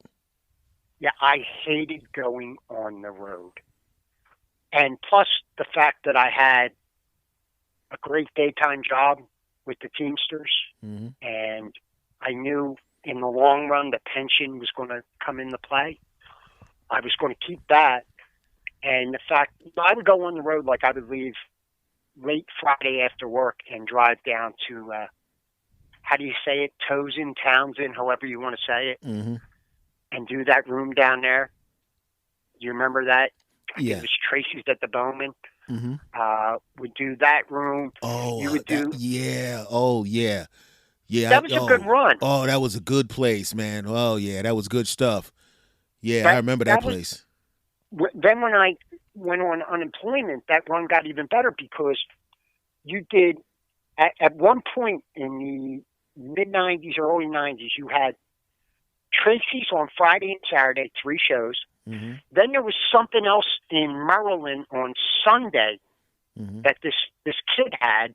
You did that show, and then Monday you went and did the Carousel in Ocean City, Maryland. Yeah, man. And Tuesday you went and did Irish Eyes in And Rehoboth. Rehoboth Beach. Yeah, so you had a room every night. Mm-hmm. You had a hotel room every night. Meals on the house. Mm-hmm. Alcohol on the house. Mm-hmm. Wonder how so many comics became alcoholics, but that was a good road trip. I've seen some things in Rehoboth Beach, my friend. Oh my God, I have to. I'll put it to you this way. There's been plenty of times when I was down there where I had to do 90 minutes. I'll just leave it at that. Okay. Glug, glug, Yeah. glug. Ah. Yeah. Yeah. He's in the room. Can you do 90 minutes? Yeah. All right. Yeah. Yeah. He hasn't left the room yet. He's like, Yeah, I've had a few of those. I've had. It was pretty bad. Like, am I going to have to go back and do? Because actually, one time I had to actually did the show, ran out of the room really quickly. Because I'm going, I got to see if this dude's alive. You know, and I go back in there. Oh, where's the show? Over. Dude, I worked with this guy one night up at the club that I used to run. Mm-hmm. I worked with this guy one night, and he passed away, Mm-hmm. and he was hooked on heroin, and so he took a liking to me, liked my material and stuff. He took me up to Grant Pop's in Yonkers. Mm-hmm. Grant Pop Al Lewis had a club. Oh yeah, I remember that. Yeah. He took me up there to meet who was the biggest guy back in the day, booking. It was Camacho. Antonio Camacho. Yeah. Yeah. So he takes me up to meet Camacho. Now I only have like 15 minutes tops. Mm-hmm. So I'm wondering, why am I getting an audition for this guy already? So we do the show, and Camacho was completely honest with me. He goes, "Look, you got some good material, but you need more time." And I agreed with him. I said, "Yeah, you're right. You're right. I'll come visit you. I'll get back to you." Well, the reason I got on that show was because the guy who took me up there wanted me to drive home so he could shoot up in the tunnel. Okay? He's shooting up in the tunnel. Okay? And first time you ever see that in your life, it's a real eye opener. Yeah, I've never seen I've seen people shoot up heroin that weren't with me. Like you walk into the bathroom, you're like, oh Jesus Christ, you know those South Jersey bar gigs, right? Yeah. And they pay you in cash on a Tuesday. You walk in, you do half an hour, to give you $150 or whatever. Go into the bathroom, this guy, and you're like, oh Jesus Christ, because I'd seen it in movies, but this is the first time I see a guy leaning against the sink, and you're going, okay, I'm out of here. I don't know where this is going. But the worst one of the ones that was the scariest ones for me was I was doing the gig with somebody I didn't know, and they hooked me up with some opener or something, and he's driving the car. And I'm going, okay, this guy seems nice enough. Between shows, we're driving back. No, we're driving back after the Friday shows to the hotel. He pulls over, and I'm thinking he's going to pull out a map. I'm like, what? This guy needs a map to find a hotel? All right, whatever. He pulls out this, I don't know, I'm not even paying attention to him, and then I don't know what he's doing. And then I said, here, he's putting lines of cocaine on the dashboard. Oh, And I'm my. like, Jesus Christ. I'm like, Yeah. no offense, buddy, but I'm not riding with you again because the last thing I need to do is have this car be pulled over with that in there. So, catching the cab. All of a sudden, that when you get pulled over, that thing's going under the seat, and now you're responsible. Exactly. He's the headliner. Oh God. Yeah. I can't afford that. Okay, no, you don't. So I've never. But wait a minute. Let me get back to this guy with the heroin. Mm-hmm. So we have him up at the club that I'm running, right? Mm. And he's the headliner, and the feature is a guy who would do something about cereals. Mm. You might know him. He would do this whole bit on cereals. He would have all these boxes of cereal. And Yep. you know who I'm talking about. Yeah. So I go up to, we had an apartment above the club that we all used to hang out at after the shows. You know, the headliner, whoever was around, friends of our gang. You know, we would go up to the apartment, we'd party, have some, you know, we had unlimited beer with the bar and whatever. Mm-hmm. We had everything. So I go up to the apartment to get this guy, and he's nodding. And I come down, and I go, the club owner's name is Johnny. I go, Johnny. I go, so-and-so's on Captain Crunch, and what's-it-called's nodding upstairs. I don't know what we're going to do, dude. I only got like 3 more minutes. So he goes upstairs, right? He gets him down, right? I introduce him. Dude, he goes up and kills for an hour. Kills for an hour. People are getting up and walking out, and he's like, hey, man, what's the matter? You don't like my material? I go, no, dude, you're funny as hell, but we got to get home for the babysitter. Mm-hmm. It's like, it was like, wow. It was like, are you kidding me? Now, did he need that to get to that point? I don't know. But it was sad. It was really sad, and he eventually wound up dying, which was no surprise. I mean, you know, you dance with the devil, you're going to get burned. It's just an amazing thing. I had seen so many people that I loved and that I knew during the course of my first 16, 17 years of life that I made a decision early. I am never touching drugs. Still haven't. I'm never getting drunk.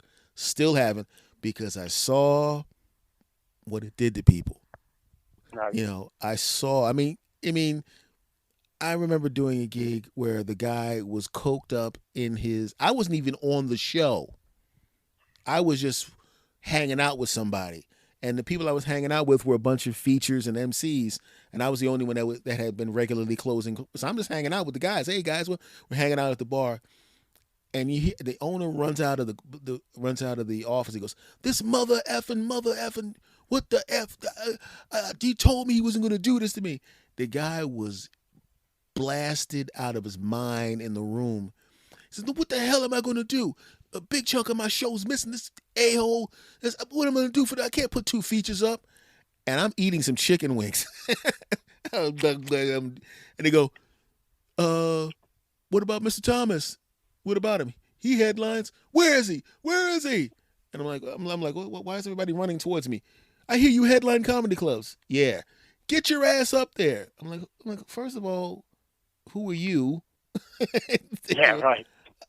I own this place and I'll pay you. And I said, well, what are you paying the guy that did it? Because this guy had way more TV credits than me.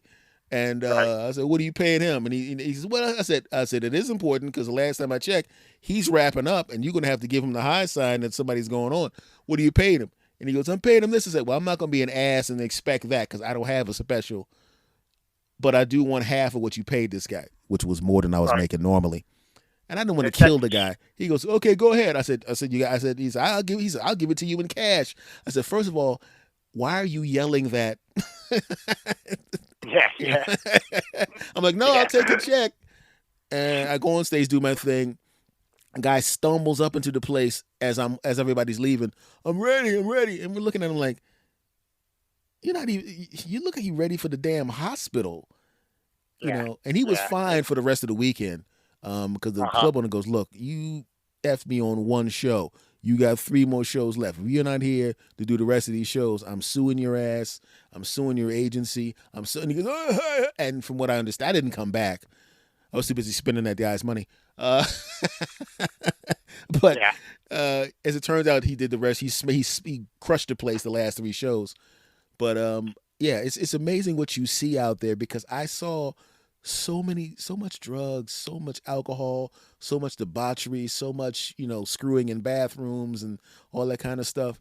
And I was always like, look, man, I have the vaudeville way of thinking.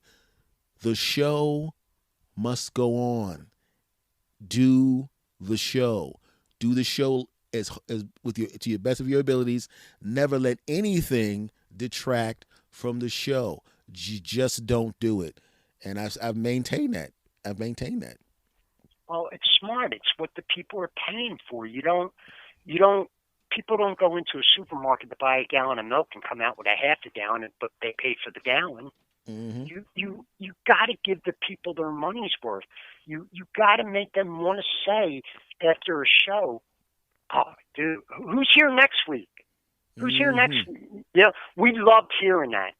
We love when I was running that comedy club and they'd be walking out and, "Oh, you guys were great. But who's here next week? Oh, we got so and so." We would announce it. Mm-hmm. Next week we got. That was my job. Next week we got da da da da da, and we'd announce that stuff. But that's what we wanted to hear. We wanted to hear that you were coming back, and that was the most important thing. Yeah, you kind of have to build and this is what I was saying to somebody before. It's like the Tonight Show with Johnny Carson. It was great if he had great guests, but you came for Johnny, right? Absolutely. So when it Yep. comes to a comedy club, there's going to be great comedy clubs there, but you come for the club, meaning you expect a certain level of skill and quality from anyone that shows up there. So it shouldn't really matter if you know who the person is. You should trust the club enough that no matter who they have there, you're going to go, well, if they're there, they're good. So you have to build a cult of personality around the club. And the best way to do that is to have good quality acts who take care of business every single time. And then they won't care what the name is. They'll just go, yeah, I want to be here next week. And who's here? Doesn't matter. Yeah. You, As you long know, as as long as your drinks weren't expensive and your comics were good, you were good to go. I damn mean, right. and that's how we ran that club up there in the Northeast. Our drinks weren't expensive, and he put on really good shows. Yeah, I Yes, he mean, did. like I said, he had some really good headliners roll through there until Douchey Douche got the room cut in half with the fire Hmm. marshal. But I remember then hearing about that. yeah, that that happens, and while Yeah, that did happen, yeah. he'd be the only person to do that, and you know. But from what I understand, he's karma has come a knocking, so Mm. it always gets you. It It was always just an gets you. amazing thing that kind of stuff happened. I just never understood it, because it's like, if I'm competing with you, well, the thing about it was, back then there was way more than necessary. Because if you remember, you'd have a bowling alley, you put a sign that said comedy in the window, and you'd have 240 people in there. Yeah, the one up in Reading, we Yeah, both did that. yeah, yeah. Yeah, yeah, That's what I was thinking about. yeah, the one up in Reading. Yeah, Yeah. and then you had those A rooms, Hmm. and then you had the, you were talking, you had talked earlier about the A Hmm. rooms, the comedy, but then you had guys putting comedy anywhere, Yeah. anywhere. I mean, we had bookers here in Philly that they would book a show in a phone booth if the caller had enough change in his pocket. Hmm. I mean, that, and I was doing a lot of those gigs, Yeah, and I'll well. tell you what, they build you. They build you because Mm. when you go into an A room, you're looking around going, "Oh man, it's going to be cake." I played in front of 9 people Mm-hmm. with 7 teeth Mm-hmm. in Port Richmond, and you know, so and that's what took over when I was talking to you about the Comedy Wars. You left before those wars. Mm-hmm. You had 2 guys there that were just booking like Firehouses and American Legions, and they're great because you come to some of them towns. Some of them were a little, like Thorpe and the Hazleton area Ooh, up ooh, in ooh, ooh, there, ooh, ooh. and so Ooh. you come to those towns, and you're the biggest thing since the circus showed up. I actually did not leave before the Comedy Wars. I left in the middle because I remember Uh, the 2 people you're talking about. yes, yes. And Well, I chose the local one. yeah, well, actually, I worked for him as well. Yeah, And that was some hot ass. Uh, yeah, yeah, yeah, that stuff. yeah. Uh, Yeah. I had a jar of it at the house, and I had a relative staying over, and they just thought it was regular, so they just took it and put it on their sandwich, and Mm. all I heard was, You know what? I got to be honest with you though. hmm That guy there hmm put some of the best shows together compared to the guy with the 5 clubs in the A rooms. At one point, the guy with the 5 clubs in the A rooms had one headliner that he constantly played every freaking week, and 2 opening acts, and he was charging $15. Now yeah, the guy you're talking about with the hmm hots, he's on people that are stars now, that are big time now, that were first starting out. I mean, he had all them guys. it was one That thing all the guys that have radio shows now. hmm I mean, he was putting on really quality shows, better than the guy with the A rooms. I And worked I did a whole lot of shows for the person you're referring to. I used to actually he used to be actually pick me up occasionally in his truck yeah, yeah, to take me to gigs. I was like, you don't have to do that. Oh, I really want to do it for you. You're a great guy. yeah, And yeah. so, Yeah, what's funny? You know what's hmm funny though hmm is well, the comics are going to know this. You know what? I'm starting to go more towards acting than stand up now. hmm I mean, I still like stand up because one, I enjoy it, and 2, it's easy money. I mean, hmm it's easy money. Let's be honest here. hmm But if you were to say to me, I'll give you this amount of money to do stand up, and you'll be done in a half hour, or I'll give you the same amount of money and you'll be on set for 12 hours, I think I might take the set for 12 hours hmm because I enjoy making films. People don't understand what goes behind making a movie. I made one myself. I co-wrote it, co-produced it, uh, actually had a role in it. We had to do films for our school. We used to have a film festival, hmm and you had to like make a movie. And to go through that experience, when you see these movies today, and I'm not talking about the ones with the what is it, CGIF or whatever the hell that stuff is. yeah. I'm talking a real damn movie, man. I'm hmm talking a movie. I'm talking a movie with like the greatest actor right now today in our time. I think is Gary Oldman. You hmm give me a good Gary Oldman movie. Nobody's wearing a cape. Nobody's there's no green screen. There's no dinosaur. There's none of that So bull crap. It's sheer acting. so you'd rather instead of Godzilla, you'd rather see now you just can't leave. Exactly. Exactly. Exactly. That's what I want to see. I hmm want to see movies like that. hmm And because first off, I want to study guys like that. I mean, I could watch Gary Oldman films all day long, and Yeah, just be amazed by his different performances. yeah. It's just well. The thing is, when you find yourself pounding away or at something for 12 hours and you want more of it, you're supposed to be doing that.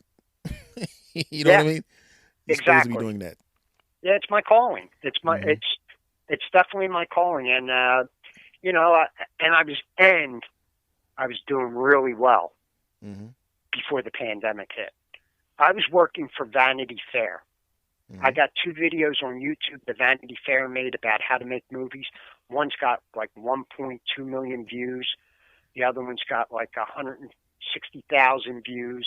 Mm-hmm. I mean, to be picked, first off, for, and I could say this slur word, for this Dago to be picked from Philadelphia out of all the ones in New York, for Vanity Fair to pick me to play a mob guy, I was thrilled about. And the thing in movies I was taught in school is there's 3 things. There's 3 B's. Be on time, be prepared, and be nice. Be Yeah. nice. Especially like I always friend up with the crew Oh yeah. because you're going to see them. You're going to see them all the time, more so than the director that you're working for that day. Mm-hmm. You're going to see the guy that's miking you up. You're going to see the guy that's lighting you up. You're going to see the guy that's put the camera on you. You're going to see them on other projects more so than you will the director of that certain project. That's So where if you that's where friend you get them a up, yeah, you get a harmonious set. A harmonious set is the kind of set you want to be on. absolutely, absolutely, absolutely. And I break the rules. They'll go, okay, time for craft service, time to eat lunch. I'll let the crew go first. Yo, dudes, go ahead, get in front of me because guys got. I don't have to shoot a scene for another hour or so. You guys got to get right back to it. Go ahead, go eat. Grab something to eat. Like some of the actors will get pissed at me. Why'd you let them in front of you? Because they're working, dude. Shut up. Shut up. That's the thing. It's kind of weird. Why'd you let them in front of you? Yeah. Last time I checked, they're technically in front of you before you shoot a scene. Yeah, yeah. Dude, you thought there was divas in comedy? There are just as many in film Oh, and stage than there are in comedy. It's unbelievable. that's It's one of those things where I unbelievable. always. It's like I've met a bunch of famous people. I've been very, very fortunate that only a couple have been d bags. You know, Mm-hmm. and like I remember, like I did a celebrity roast, and I was it was like a bunch of celebrities there, and I was supposed to tear them apart, whatever. But I don't. I do a gentle comedy, so I did work them over, but I worked them over in a way that where they could laugh. So this mayoral candidate in the city I was working in walked in, and he saw me, and he's like, yes, whatever, yes, like who is this? And they're going, yeah, he's actually doing the show, and the guy's like, oh. And then he runs back over. Hey, buddy. Hey. And I'm like, man, get out my face, man. Get away from me. It's just really weird when you see people, and I just like when I meet somebody that's a celebrity and they're cool. I met so many cool people, but like I think maybe 3D bags in my entire life, and I think actually I'm pretty sure you probably have triple that. Uh, your D bag count is probably a lot higher than mine because you're actually acting regularly.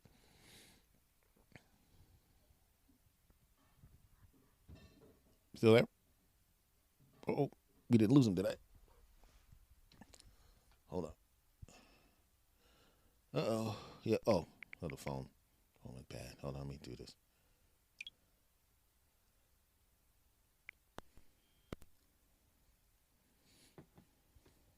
We had a little technical difficulty there, everybody.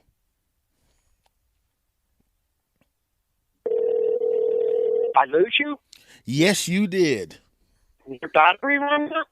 I can't. You lost me in the middle of this incredible story. I'm upset with you. I didn't do anything on my end. I'm on a landline. There's something weird. It's probably my phone because I'm like telling this incredible story, and then I look up and I'm going, Nick's not there. Wait a minute. Maybe you're the problem. Maybe it's you. I was telling the story about meeting a bunch of celebrities. We're talking about celebrities that are mean when you meet them. Right. And I was telling a hilarious story about how I met some celebrities and all of that kind of crap. And then all of a sudden I realized you, an actor, just disappear off the phone. You're probably afraid of the truth of behind the scenes stuff I was going to tell, and you got the hell out of there. I knew it. I love how you put it on me. and I'll take it. It's your interview. I'll take it. It was me, S. Anthony. Yeah. I sabotaged your phone. I can't believe you came all the way here, messed up my phone, and had enough time to get back home. That's Yeah. disgusting, Nick. Never Yes. do that again, damn it. Thank you, Uber. Man, I just want to say, man, thank you for coming on, brother. I appreciate you having me. I listen to all your shows. I think you're a wonderful interviewer. It's not an easy job. It's definitely not an easy job. I had a really good time catching up with you. I hope I didn't come off as a know-it-all or anything like that. I don't like people that think they're know-it-alls. I'm trying to learn something new every day in my life, and I think everybody should take that approach to life, is try to learn something new. And I think we're in a time right now where people just have to listen to people. Mm-hmm. Just listen to people, man. That's all you got to do. That's what people want. That's all people want, is to have somebody to talk to. Yeah. And listen. And if we listen to each other, maybe we could work things out. The last thing I want to do, man, is leave this. Look, I'm on the back stretch. I've round the curve, and I'm coming down the stretch of my life. Mm-hmm. What do I got? Type 1 diabetic. I'm in great shape. I work out 6 days a week. But what do I got? 15? Am I going to see 77? Maybe. There's a chance. But I got to see a change in this world before I go out. Yeah. I don't want. Right now, if I was to die, I'm ready to die now. I mean, not that I want to, but I'm ready to go. What's it's not how long, but how well you have lived is the main thing. Indeed. Life, if well lived, is long enough. Yeah. So, I've accomplished, dude, coming from a divorced parents, living in Kensington in a roach mouse-infested house, and being poor, not knowing when the next meal's coming from, becoming a thief to get the next meal, walking into the Acme and walking out with food under my coat to feed me and my sister. And, from there to where I am today, I could not be more thankful for that and appreciative. And when I'm laying on my deathbed, I will have no regrets. I'll have one.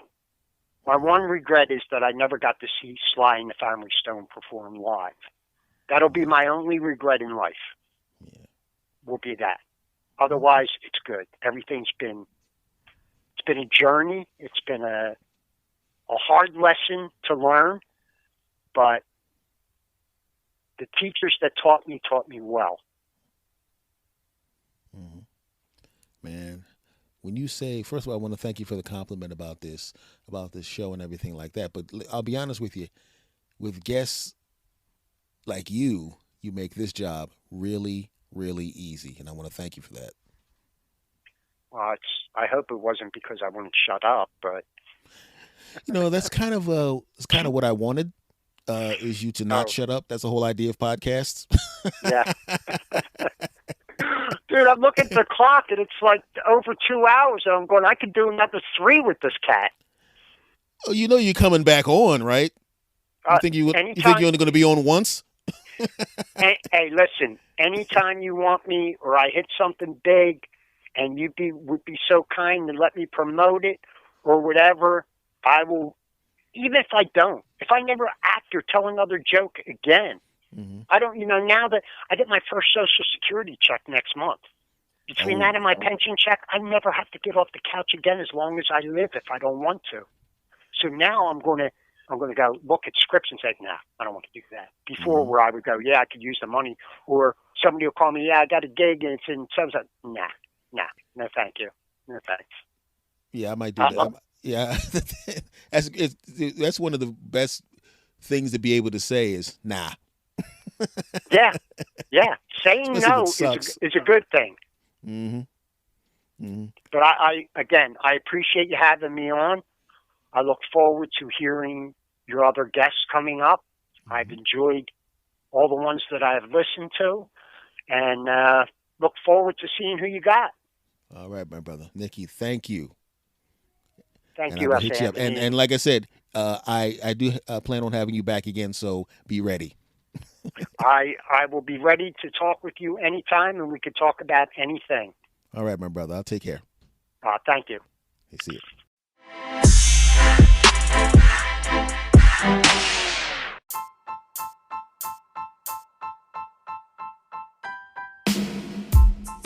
All right, now that was fun, wasn't it? Told you. What did I tell you? Have I failed you yet? No. Will I fail you? Also, no. Thanks again for all your support. Much love to everybody, and I'll see you again next time. Take care.